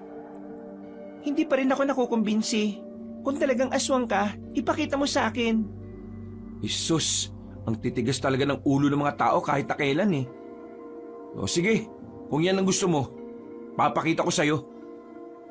Unti-unting binago ni Carlito ang kanyang itsura. Lumaki ng bahagya ang katawan nito. Nagkaroon din ito ng malapad na pakpak. Ganyan ang itsura ni Carlito kapag nakaanyong aswang. Para lang sa kalaman mo, siya na ang pinakamalakas sa mga kaedad namin. Ibig sabihin, pwede na rin siyang maging supremo. Sa katunayan, kapag namatay ang lolo namin, siya dapat ang kapalit. Namangha at kinilabutan ng dalaga. Napangangan na lamang ito. Pero binalik naman na ni Carlito ang kanyang itsura sa dati. Makikipagtulungan kami. Kung kinakailangan na ilaglag namin ang lahat ng plano nila, sasabihin namin sa inyo. Bakit nyo ito ginagawa? Ang pagkakaalam ko, likas kayong masasama. Yung kasi ang itinatak sa isipan nyo. Bakit namin ito ginagawa? Simple lang. Gusto namin ng tahimik na buhay. Umaasa kami na magkakasundo ang tao at aswang. At kapag nangyari yon, saka pa lang kami magkakaroon ng payapang buhay. Kaya ikaw ang kinakausap namin at hindi ang pinsan mo. Kasi Alam namin na mas malawak ang pangunawa mo kaysa sa kanya at kaysa dun sa matandang si Tonyo. Laura, matutulungan ko kayo. Lalo na ngayon, meron akong mutya na gamit. Ikaw, may mutyang gamit? Imposible. Bakit imposible? Ang mutya ay pinagkakaloob lang sa tao na may busilak na puso. O di ba dapat matuwa ka? Kasi kahit hindi ako tao, may mutya ako. Ibig sabihin, nakitaan ako ng pagiging busilak ng kung sino man ang nagbigay sa akin ito. Anong klaseng mutya yan? Mutya ng hunyango. May kakayahan ako maging kakulay ang kadikit kong bagay. Dahilan para magmukha akong hindi nakikita. Bukod pa doon, mas naging doble ang pagiging sensitibo ng mga pandama ko. Mas kakaiba kumpara noong aswang ako at walang mutya. Ibig sabihin malakas ka? Malakas ka na bilang aswang, pero may mutya ka rin na nagpapalakas sa'yo? Siguro naman naniniwala ka na. Kumbinsido ka na bang hindi kami masamang aswang? Sige, naniniwala na ako. Pero mas maniniwala ako kung pakakawalan niyo ako at sasabihin niyo sa akin kung anong sinabi sa inyong plano ng mga kalahi ninyo. Sinenyisan na ni Carlito ang kanyang pinsan. Agad namang kinalaga ni Abel ang dalaga. Nagulat na lamang si Carlito nang biglang dumampot ng sanga si Laura. Itinutok ng dalaga ang sanga sa kanyang leeg. Kapag pinagtangkaan niyo ang buhay ko, yari kayong dalawa sa akin. Sus, pambihira naman oh. Akala ko ba ayos na? Naniniguro lang.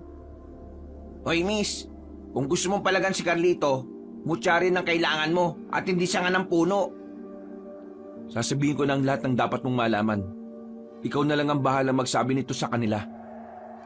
Tingin ko, kailangan niyo rin makaharap ang mga kasama ko, lalo na ang pinuno naming si Mang Tonyo. Wala na kaming oras. Kailangan namin makabalik kagad. Dahil kapag nakahalata sila, mabubulilyaso tayo. Kapag nalaman ng mga kalahi namin na nagtitimbre kami sa inyo, masisira ang magagawa niyong planong pag-iwas. Inaalala ko, baka isipin nilang patibong lang itong ginagawa ninyo. Kaya dapat makaharap niyo sila. Sige na, ako na ang sasama dito sa babaeng to. Ikaw na ang mas kailangan makabalik. Kapag wala ako sa atin, hindi naman mahalaga kay Lolo eh. Sumang-ayon si Carlito sa sinabi ng kanyang pinsan. Mga ilang sandali lang ay sinabi na rin niya ang detalye sa dalaga. Pagkatapos nito, naghiwalay na sila ng landas. Mag-isang umuwi ang binatang si Carlito. Sumama naman si Abel kay Laura. Kinakabahan si Carlito na makabalik na siya sa kanilang baryo. Mas lalong tumataas ang level ng kanyang kaba nang abutan niya si Mang Tibo at Aling Miray sa loob ng kanilang bahay. Para bang hinihintay din siya ng dalawang matanda.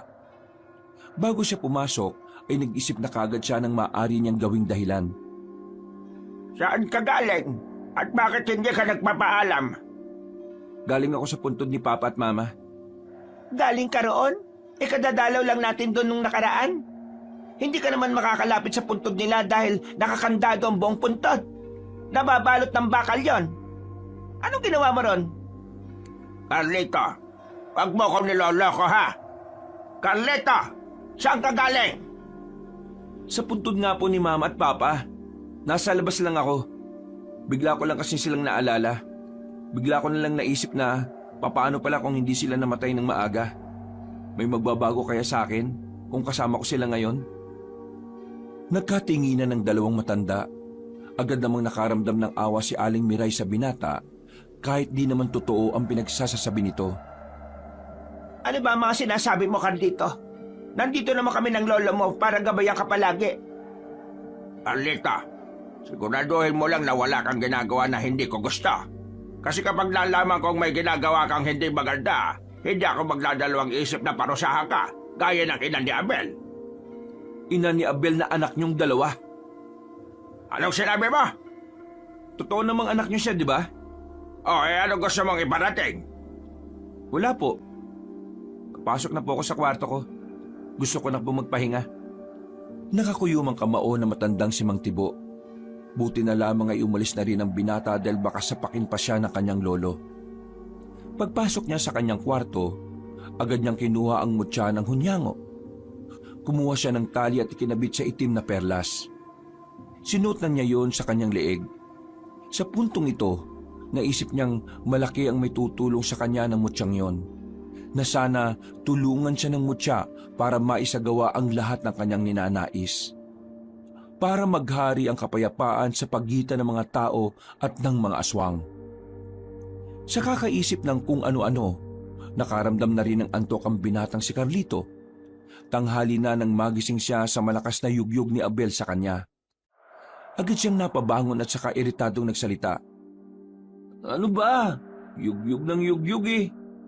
Lalim ng tulog mo. Parang hindi ka aswang ah. Bakit ba? May problema ba? Ay, ano nga pala nangyari sa lakad mo? Ayos naman. Wala naman silang ginawang masama sa akin. Pero pakiramdam ko, hindi pa rin sila kumbinsido. Lalo na yung pinuno ng mga manunugis, yung si Mang Tonyo. Ang mahalaga, nagpakita ka sa kanila. Ngayon, intindi natin si Lolo Tibo. Tingin ko, naghihinala siya sa akin. Magiging limitado lang ang galaw ko. Kaya wala na akong magagawa kundi gamitin ang kakayahan nitong mutya. Kailangan natin mag-ingat kay Lolo. Kapag nalaman niyang nagtataksil tayo sa lahat ng aswang, kamatayan agad ang ipapato niya sa atin.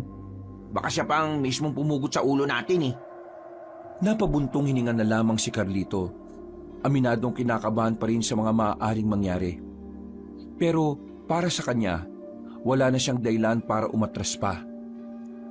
Takong 12:00, lumabas sila ng bahay. Hinanap nila si Mang Tibo, pero hindi nila yun nakita. Kahit si Aling Miray, hindi na rin sinasabi kung nasaan ang lolo nila. Mahinala na si Carlito na ang matandang si Mang Tibo ay nasa konseho na naman. Bagay na sasamantalahin na naman ni Carlito para makipagkita kay Laura. Ayon kasi kay Abel, gusto siyang makausap ng pinuno ng mga manunugis. Tanghaling tapat, umalis sila ng kanilang baryo. Kampante silang walang nakakita sa kanila dahil ginamit nila ang mutya ng hunyango. Agad silang nakarating sa baryo na Magsaysay. Pinapasok naman agad sila nang sunduin sila ni Laura. Dinala sila ng dalaga sa bahay ni Mang Tonyo. Naroon din ng ilang opisyal na mga manunugis.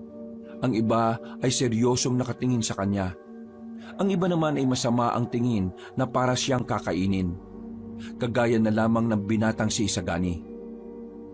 Nasabi na sa akin ang pinsan mo, pero gusto rin kitang marinig magsalita.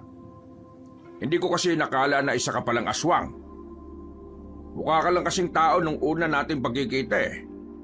Dahil sa singsing na suot namin, kaya hindi aalingasaw ang amoy namin. Kahit ang presensya namin bilang aswang hindi rin mararamdaman ng mga kagaya ninyo. Maging ang langis ng lana, hindi rin kukulo. Inimbento ito ng tatay ko na namatay sa labanan noon. Ang singsing na ito ay siguradong suot ng mga kalahi ko sa gabi ng pag-atake nila. Hindi nyo sila mararamdaman, kaya mabibigla na lang kayo sa mga mangyayari. Kaya naman, gusto ko na bukas ng gabi, sana'y umalis na kayo. Mas magandang wala na kayo dito bago sumapit ang umaga, bago magpista. Ganon din ang mga tao sa kabilang mga baryo. Hindi madali ang sinasabi mong lisanin ng mga baryo.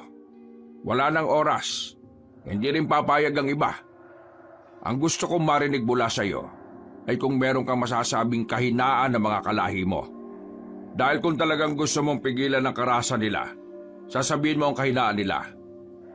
Plano namin kami ang lulusob sa baryo ninyo bago ang pista.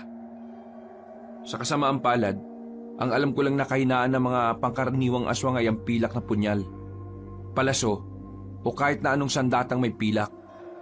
Madali silang mamamatay kung pilak ang gagamiting sandata. Pagdating sa Supremo, wala akong alam na kahinaan nila. Hindi sila masyadong nakikihalubilo sa mga mabababang uri o sa mga hindi nila kalibel.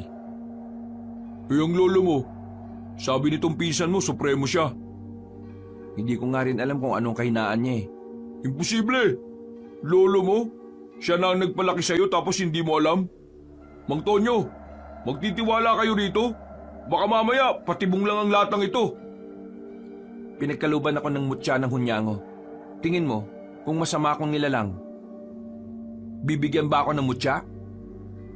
Nanahimik ang binatang si Isagani. Sinaway na rin ito ni Mang Tonyo. May katwiran nga siya. Ang mga mutya ay pinagkakaloob lang sa mga nilalang na may busilak na puso. Pero ang gusto kong malaman ngayon ay kung ano ang gagawin natin. Ibibigay mo sa akin lahat ng impormasyon ng lugar ninyo na mga maaari naming makaharap. Lahat ng dapat kong malaman. Kapag nagawa mo yan, magtitiwala na ako sa iyo. Handa kong ibigay ang lahat ng dapat ninyong malaman. Pinapasok na siya ni Mang Tonyo sa loob ng bahay. Nag-usap sila ng masinsinan ng silang dalawa lang. Pinaliwanag ni Carlito ang pasikot-sikot sa gubat at kung anong klase ng baryo ang kinalalagyan ng mga aswang. Noong mga sandaling yon, unti-unti na ring nakukuha ni Carlito ang tiwala na matandang si Tonyo. Kahit na papaano, nawawala na rin ang kanyang kaba. Makalipas lang ng halos isang oras, natapos na rin ang kanilang pag-uusap. Planchado na ang mga bagay-bagay. Pulido na ang kanilang plano. Maraming salamat at hindi kayo gaya ng ibang aswang. Mang Tonyo, sakaling hindi ko kayo makita bukas ng gabi sa tinakdang oras, isa lang ang ibig sabihin nun, nabihag ako ng sarili kong angkan. At kapag nangyari yon, mas maaga kayong lumusob. Kailangan nyo akong iligtas. Hanapin niyo ang konseho. Tsaka kung doon ako dadalhin para litisin. Kapag nailigtas niyo ako mismo ang haharap kay Lolo Tibo. Hindi niyo siya kakayanin. Siya lang ang aswang na sa tingin ko walang kahinaan. Tumango na lamang si Mang Tonyo sa kanyang sinabi. Lumabas na rin sila ng silid at saka tuluyang diniklara ni Mang Tonyo ang kasunduan. Nakasimangot naman ang lalaking si Isagani. Hindi na lamang nila yon pinansin. Intindihin nyo na lang. Mahirapan talaga siyang pagkatiwalaan kayo. Yung mga magulang nyo kasi, nadali rin ng mga kalahi nyo nung labanan sa malawak na ilog. Wala namang problema sa akin kung ayaw niyang magtiwala sa amin. Pero sana, huwag siyang gagawa ng isang bagay na ikasisira ng mga napag-usapan namin ng pinuno ninyo. Minsan, kailangan na natin makabalik sa atin. Baka mamaya, nakakalata na sila lolo. O paano, Laura? Aalis na kami, ha? Maraming salamat. Carlito, Bakit? wala. Sige, mag-ingat ka. Dalawa kami, siya lang mag-ingat. Kung sa bagay, hindi naman ako kasali sa landian ninyo. Tara na nga, Insan! Natawa na lamang si Carlito sa sinabing yon ni Abel. Naglakad na rin sila palayo. Natanaw pa ni Carlito na kumaway si Laura. Nang makabalik na sila sa kanilang baryo, nakita nilang nasa loob na ng bahay ang kanilang lolo. Ginamit ni Carlito ang mutya ng hunyango. Dahil dito, hindi na malaya ng dalawang matanda na nakapasok na sila ng bahay. Agad silang tumungo sa kwarto. Pagdating nila roon, ay saka sila kumilos ng normal. Nakaiga si Carlito sa kama. Si Abel naman ay nagkunwaring nagbabasa sa lapag. Nakadapa pa ito sa sahig. Maya-maya pa, naririnig na nila ang malalakas na katok ng kanilang lolo. Sinasabi ko na nga ba't may ginagawa kayo kakaiba ng taong yan? Tingnan mo, Miray. Wala akong nararamdaman sa loob. Wala sila dyan. Anong wala sila dyan? Buksan mo na kasi! Gamit ang susi ay nabuksan ng dalawang matanda ang pintuan. Nagulat ang mga ito nang makitang nasa silid si Carlito at Abel. Patay mali siya pa ang dalawa na parang nagtataka kunwari kung ano ang nangyayari. Sinasabi ko naman sa yung nandito lang sila sa loob eh. Ayaw mo kasing maniwala. Bakit la? Ano bang nangyayari? Magsabi ka sa akin ng totoo. Saan ka galing? Ha? Ano pong saan galing? Di ba ikaw ang umalis kanina? Huwag mong iniiba ang usapan. Sumagot ka ng maayos. Saan ka nang galing kanina? La, ano po ba itong si Lolo? Sumagot ka! Nandito lang ako mula kaninang nagising ako. Kahit na tanungin mo pa si Lola Miray. Hindi naman ako lumabas ng bahay eh. Totoo po ang sinasabi ni Carlito. Nandito lang po kami, Lo. Manahimik ka! Hindi ikaw kausap ko, Ilodel! Tibo naman, huwag mong ganyanin si Abel. Totoo naman kasi ang sinasabi nila. Hindi sila lumabas ng bahay. Nandyan ako sa sala magdamag. Wala akong nakitang lumabas. Si Abel lang ang nakita kong pumasok sa silid ni Carlito. Pero hindi na sila lumabas. Galit na galit si Mang Tibo. Hindi nito matanggap na nagkakamali siya ng hinala. Hindi ako maaaring magkamali sa hinala ko. alam kong lumabas ka ng bahay. Carlito, kapag napatunayan kong may ginagawa kang hindi ko magugustuhan, humanda ka sa akin! Bakit ba ganyan ang iniisip niyo sa akin, Lo? Buong buhay ko naman, sinusunod ko kayo. Lahat ng sinasabi niyo, sinusunod ko. Naging mabuti ako sa inyo. Pero bakit ganyan ang iniisip niyo sa akin? Dahil nararamdaman kong merong nagbago sa iyo, Carlito. Hindi ba ka malala ka? Mag-iingat ka lang, kasi hindi sanggol ang niloloko mo. Sa oras na malaman ko kung anong katarantaduhan ang ginagawa mo bibitayin kita! Padabog na lumabas si Mang Tonyo. Napapailing na lamang ang matandang si Miray. Nang masiguro nitong nakalis na ang asawang si Tonyo, ay saka ito nagsalita sa dalawang binata. Nararamdaman ko kayo. Ano pong sinasabi niyo, La? Pati ba naman ikaw, hindi ka maniniwala? Bakit ako maniniwala kung alam ko kung ano ang tunay na nangyayari? Carlito, alam mong mas marami akong nalalaman pagdating sa mga anting-anting, agimat at mutya. Pinag-aralan ko ang mga yan para alam natin kung papaano lalabanan ng mga manunugis. Kaya naman, hindi mo ko pwedeng lokohin, Carlito. Nararamdaman ko ang mutya. Nararamdaman kong yon ang ginagamit mo para makaalis kanina nang hindi kita nakikita. Mutya ng hunyango ang ginagamit mo. Nanlaki ang mata ni Carlito nang marinig niya ang sinabing yun ng kanyang lola. Natataranta ang dalawang binata. Dali-dali isinara ni Abel ang pintuan. Kung alam niyo ang tungkol sa mutya, alam niyo rin ba ang ginagawa ko? Alam ko ang lahat. Kung alam niyo ang ginagawa namin, bakit hindi niyo ako pinipigilan? Bakit hindi niyo ako sinumbong kay Lolo? Dahil hindi ko nakilala ang lola mo.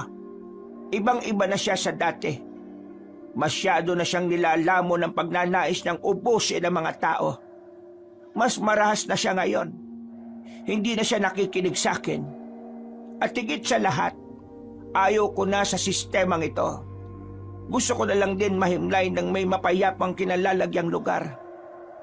Ibig niyo pong sabihin, Lola, pabor kayo sa ginagawa namin?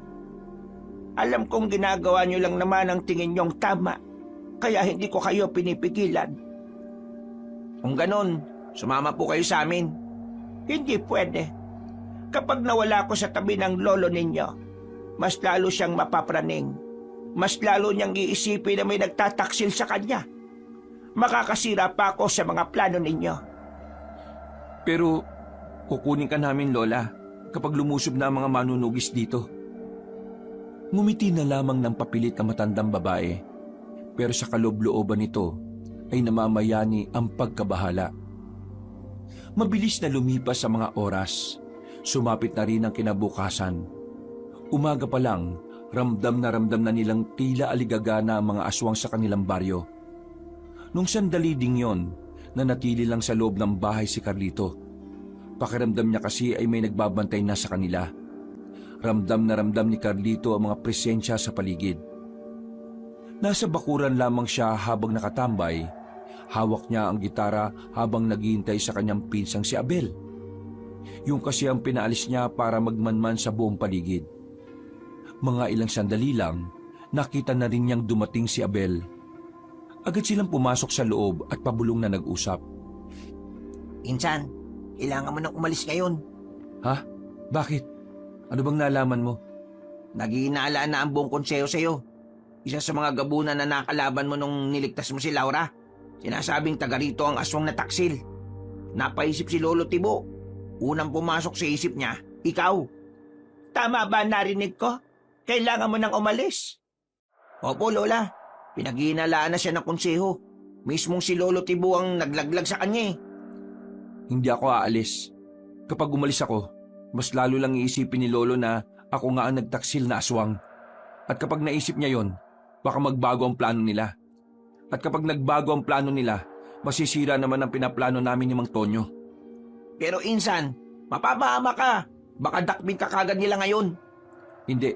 Hindi nila ako pwedeng hulihin. Hanggat wala silang matibay na ebidensya, mananatili akong inosente.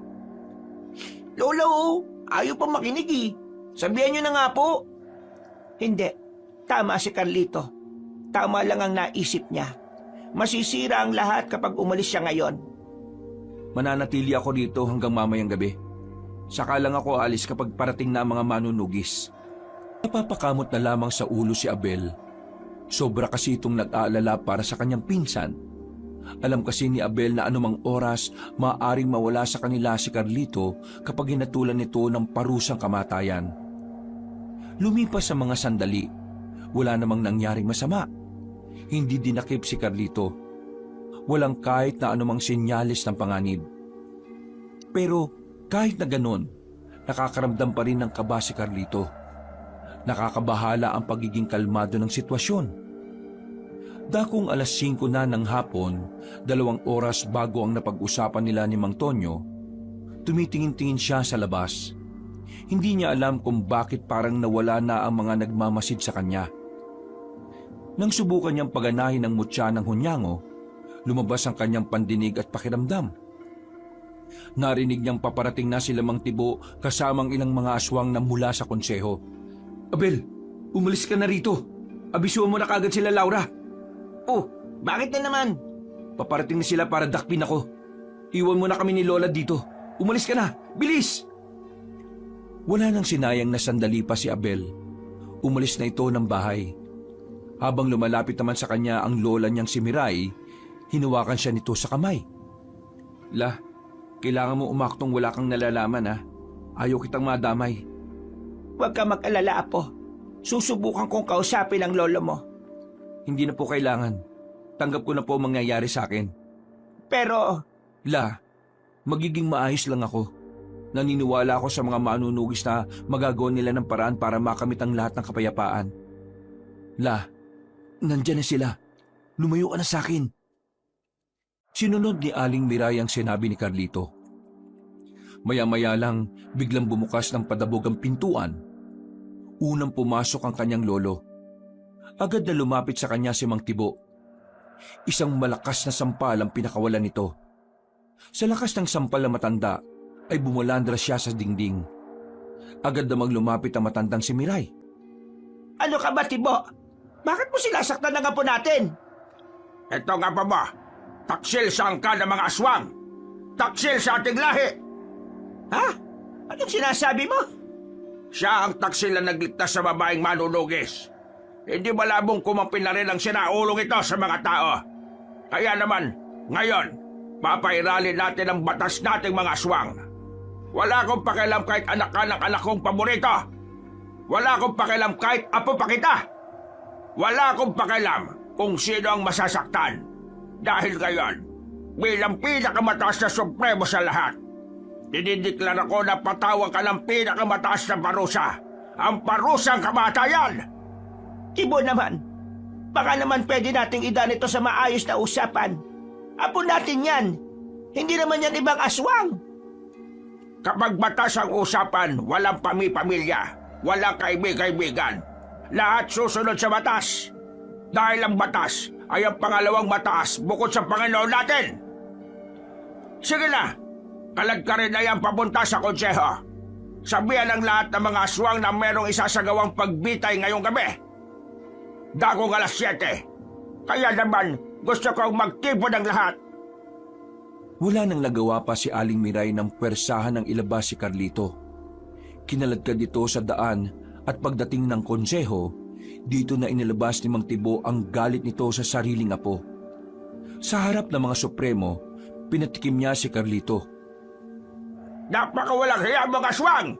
Wala kang utang na loob sa lahi mo na nagbuwis ng buhay para sa kapayapaan natin! Taksil!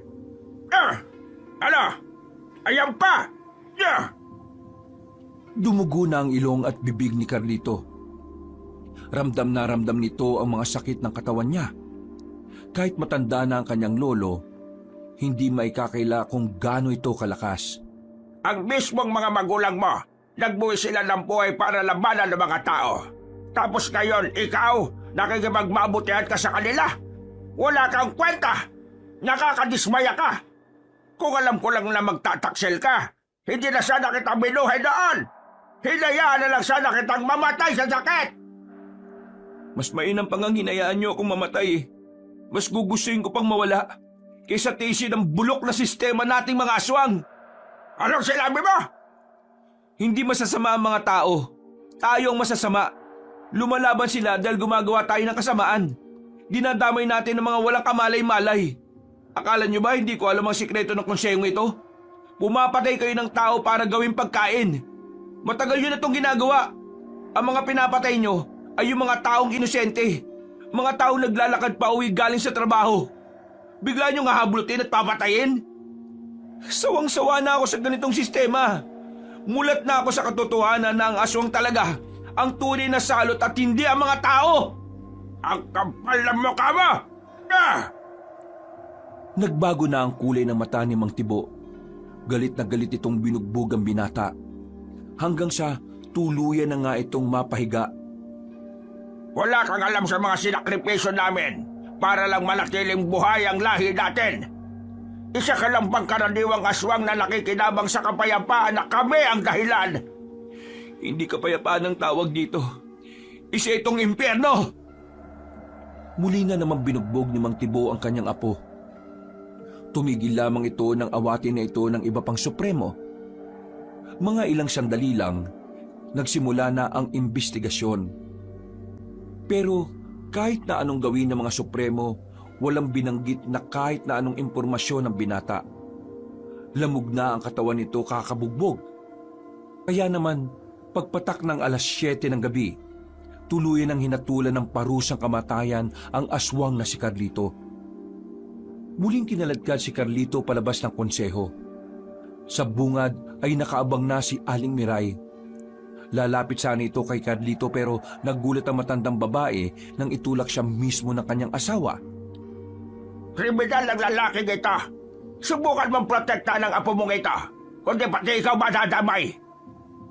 Naririnig mo ba ang sarili mo, Tibo? Huwag ka nang makialam.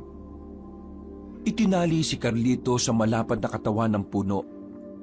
Nasa malawak silang bakuran at nasa loob ng bakuran na yon ang mga aswang na nag-aabang sa mangyayaring pagbitay. Maraming galit kay Carlito. Maraming nagbababato sa kanya ng bato. Nadagdagan pa ang sugat ng lalaki sa muka.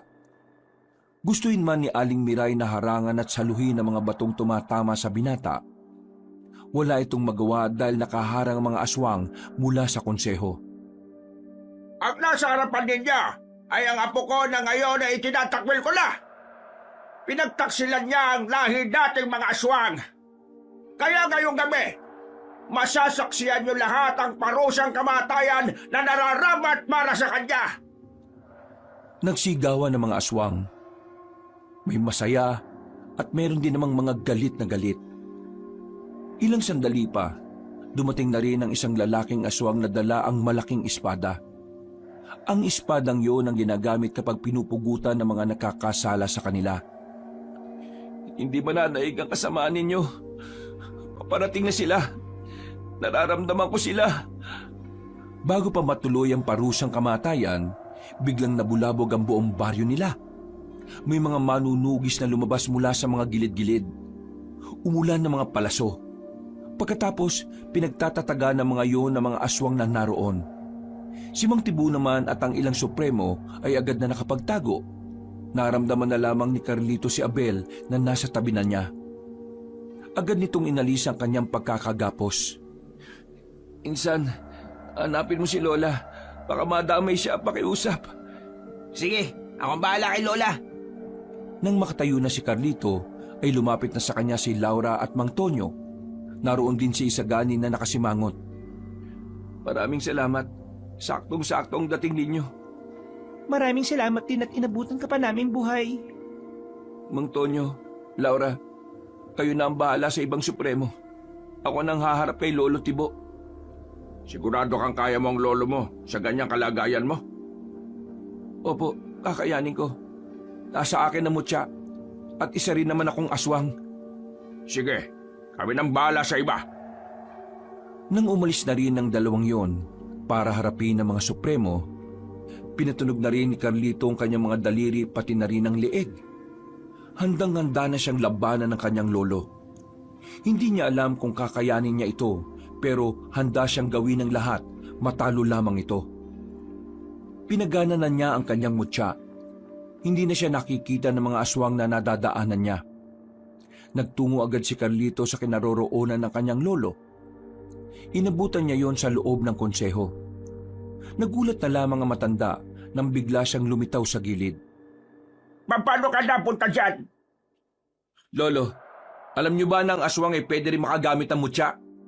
Anong pinagsasabi ba? Inilabas ni Carlito ang mutya ng hunyango. Hindi makapaniwala ang kanyang lolo. Nanlalaki ang mga mata nito. Nagpakita naman ng nakakalokong ngiti si Carlito. Ibig sabihin lang nito, kayang maging mabuti ng isang aswang. Kaya maging asal tao ang aswang. Kaya mali kayo nang itinuro sa amin na ang aswang likas na masama. Anong tingin mo sa sarili mo? Porque may ganyan ka kakayanin mo na ako matalo? Nakakalimutan mo na bang marami na akong pinaslang na manunugis na may mga gamit pang mutya? Mga pangkaraniwang tao lang sila. Ang nasa harapan mo ngayon ay ang kauna-unahang aswang na nakakagamit ng mutya. Unti-unting nagbago ang kutis ni Carlito. Naging kakutis na niya ang hunyango. Para ding may kaunting kaliskis. Humaba rin ang kuko ni Carlito. Pero bukod pa rito, lumabas na rin ang malapad na pakpak ng binata. Tila naghalo na ang pagiging hunyango niya at ang pagiging aswang. Marami ka pang kakaining manok, Carlita. Hindi mo ka matasala. Nagbago na rin ang anyo ang matanda. Pinalabas na rin nito ang malapad ding pakpak na kulubot na ang lahat. Sabay silang lumipad sa ere. Nagsagupaan sila sa itaas. Sa puntong ito, aminado si Carlito na talagang malakas ang kanyang lolo. Sa unang pagtatapat, si Carlito ang bumagsak. Walang-wala ka pa sa karanasan ko, Carlita. Kaya mangarap ka na lang na mananalo ka sa laban na ito. Hindi pa nakakabangon si Carlito, bigla na lamang umatake ulit ang matanda. Sinubukan niyang makailag, pero hindi siya nagtagumpay. Nasalo niya ang malakas na suntok ng kanyang lolo, pero hindi pa rin nagtapos ang lahat. Nahawakan siya ni Mang Tibo sa pakpak. Napasigaw na lamang sa sobrang sakit ang binata nang putuli ni Mang Tibo ang pakpak niya sa kaliwa. Wala kang karapatan na magkaroon ng pakpak. Ang mga taksil ng gaya mo ay dapat lang na mawalan ng kalayaan makalipad. Ang kagaya mong ubod na kasamaan, wala kang karapatang makaranas ng kapayapaan. Anong sinabi mo? Muling umatake si Mang Tibo, pero sa pagkakataong ito, mas nangibabaw na ang kapangyarihan ng mutya ng hunyango. Naging kagaya na ng mga mata ng hunyango ang mata ni Carlito. Mabilis na rin siyang nakailag. Ikinagulat yun ni Mang Tibo, lalo na makagawa na rin ng pag-atake ang binata. Nagawa ni Carlito na patamaan sa tagiliran ng kanyang lolo. Sa lakas ng kanyang suntok, napatigil ang matanda. Hindi ito makapaniwala na makakatama si Carlito. Hindi mo dapat minamalit ang mga nilalang na sa tingin mo ay mahina sa'yo. Yan ang natatandaan ko itinuro mo sa akin nung bata pa ako. Ang lakas ng loob mong dampian ng katawan ko. Pwes! Lo, itigil na natin to. Makipagkasundo na tayo sa mga tao. Handa silang pakinggan tayo sa mga... Malahimik ka! Hindi mangyayari yan kahit na kailan. Pinatay nila ang mga magulang mo. Tapos, ganyan ang takbo ng utak mo. Paano mo magagawang kaibigan nilang mga taong pumaslang sa mga magulang mo? Anong klase ka na ka? Ikaw ang dahilan kung bakit namatay ang mga magulang ko. Kung hindi mo lang sana sila pinilit na sumama sa labanan, hanggang ngayon siguro kasama ko pa sila. Ayaw ko ng maraming daldalan. Kung gusto mong pigilan ang gusto kong mangyari, walang ibang paraan kundi ang patay na ka. Mas bumilis si Mang Tibo. Sa sobrang bilis, nahawakan nito si Carlito sa mukha at saka binagsak ng malakas sa lapag. Hindi pa ito nakontento. Pinagkakalmot nito si Carlito sa dibdib at sa tiyan. Nang makalayo na si Carlito, duguan na ang kanyang buong katawan. Pero hindi pa rin siya nakakaramdam ng kahit na anong takot o kaba. Sa puntong ito, buong buo na ang kanyang kalooban. Kahit na anong mangyari, hindi kita hayaang manalo. Ang lakas ng loob mong magsalita ng ganyan. Nakikita mo ba ang sarili mo? Wala ka nang kayang gawin. Kahit ang mutya na pinagyayabang mo, wala rin kwenta! Umataking muli ang matanda. Mas mahaba na ang kuko nito sa puntong ito. Handang-handa na si Mang Tibo na tapusin ang kanyang apo. Pero sa hindi inaasahang pagkakataon, bigla na lamang nagbago ang ihip ng hangin. Nagawang makailag ulit ni Carlito. Nahawakan niya ang pakpak ni Mang Tibo. Buong puwersa niyang binali ang 2 pakpak nito. At dahil sa kanyang ginawa, nakita niya ang biglang panghihina na matanda. Gumewang-gewang ito. Pero hindi pa nakontento si Carlito. Makailang ulit ang pinagsusuntok ang kanyang lolo hanggang sa tuluyan na itong mapahiga. Hindi na ito makabangon pa. Lolo Tibo, ayaw ko kayong mawala. Kahit na ano pa man ang nangyari sa atin ngayon, kayo pa rin ang lolo ko. Kaya sana, makisama kayo sa akin. Sumama na kayo sa pagbabago. Magsimula tayo ulit. Tumawa ng mahina ang matandang si Tibo. Hanggang sa ganoong kalagayan, wala pa ring mababakas na pagsisisi rito. Pagbabago? Marami ka pa talagang hindi alam sa tunay na buhay, Carlito. Hanggat may mabubuti ay laging may masasama. Habang pinapangarap ng ibang kapayapaan, may mga buhay na dapat na mawala. Walang madaling tagumpay. Lahat kailangang may magbuwis ng buhay. Walang pagbabago sa mundong ito dahil ang liwanag at dilim kailanman ay hindi magiging isa. Nabuo sila sa mundong ito para kontrahin ang isa't isa. At yun ang kailanman ay hindi mo na mababago. Kakayanin nyo magbago kung gugustuhin nyo. Magsasayang ka lang ng laway mo. Dahil kahit anong sabihin mo, mananatiling buo ang pananaw ko. Sumuka na ng maraming dugo ang matanda. Paulit-ulit na itong umubo. Tumitirik na rin ang mga mata nito. Noong mga sandaling yon, inakala ni Carlito na mamamatay na ang kanyang lolo. Hindi na niya napigilan ng kanyang sarili na hindi mapaiyak. Alam niyang masasaktan din ang kanyang lolo sa oras na malaman na mawawala na si Mang Tibo. Pero wala nang magagawa pang binata. Batid din naman niya na ang pangyayaring yon ay kabayaran lang din sa lahat ng kasamaan ni Mang Tibo. Ganoon pa man, meron pa rin siyang sakit na nararamdaman. Kahit wala na siyang matandaan na may masaya silang alaala ni Mang Tibo, mahal niya pa rin na matanda. Lo, patawad. Dahil kailangan kong gawin to. Tuluyan ng hindi gumalaw ang matanda. Pagtalikod ni Carlito, biglang bumangon si Mang Tibo. Akmang sasaksakin na siya nito ng mahahabang kuko nang biglang may bumaon na palaso sa bandang ulo na matanda. Nakita na lamang ni Carlito si Isagani sa gilid. Napahagulgol na lamang si Carlito. Alam niyang tama lang naman ang ginawa ni Isagani. Kasi kung wala ito, baka siya pa ang namatay. Noong mga sandaling yon, bumuhos ang luha ni Carlito. Naramdaman na lamang din niyang nasa tabi na pala niya ang kanyang lola at pinsan. Kasama na niyang umiiyak ang mga ito. Ganun pa man, kailangan nilang tanggapin ang mga nangyari. Naipanalo nila ang laban. Natalo nila ang mga aswang. Sa puntong yon, kahit na papaano ay napanatag na rin ang kalooban ni Carlito. Dahil sa wakas, alam niyang magkakaroon na ng kapayapaan. Mula nang matalo na nila ang mga masasamang aswang, nagkaroon na ng kasunduan. Nilagdaan ni Aling Miray ang kasunduan sa pagitan ng mga mabubuting aswang at ng mga tao. Sa pamamagitan nito, makakapamuhay na ng normal sila Carlito. Hindi sila gagalawin ng mga manunugis at hindi rin naman nila pwedeng galawin ng mga tao. Dahil wala na rin naman ang mga aswang sa baryo, pinasunog na lamang yon ni Aling Miray. Lahat ng bahay ay inabo ng apoy.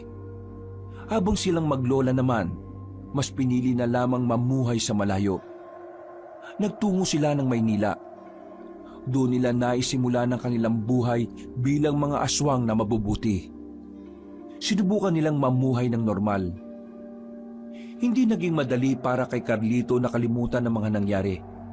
Pero dahil kasama niya si Aling Miray at Abel, kahit na papaano ay kinakaya niya ang bawat araw na dumadaan.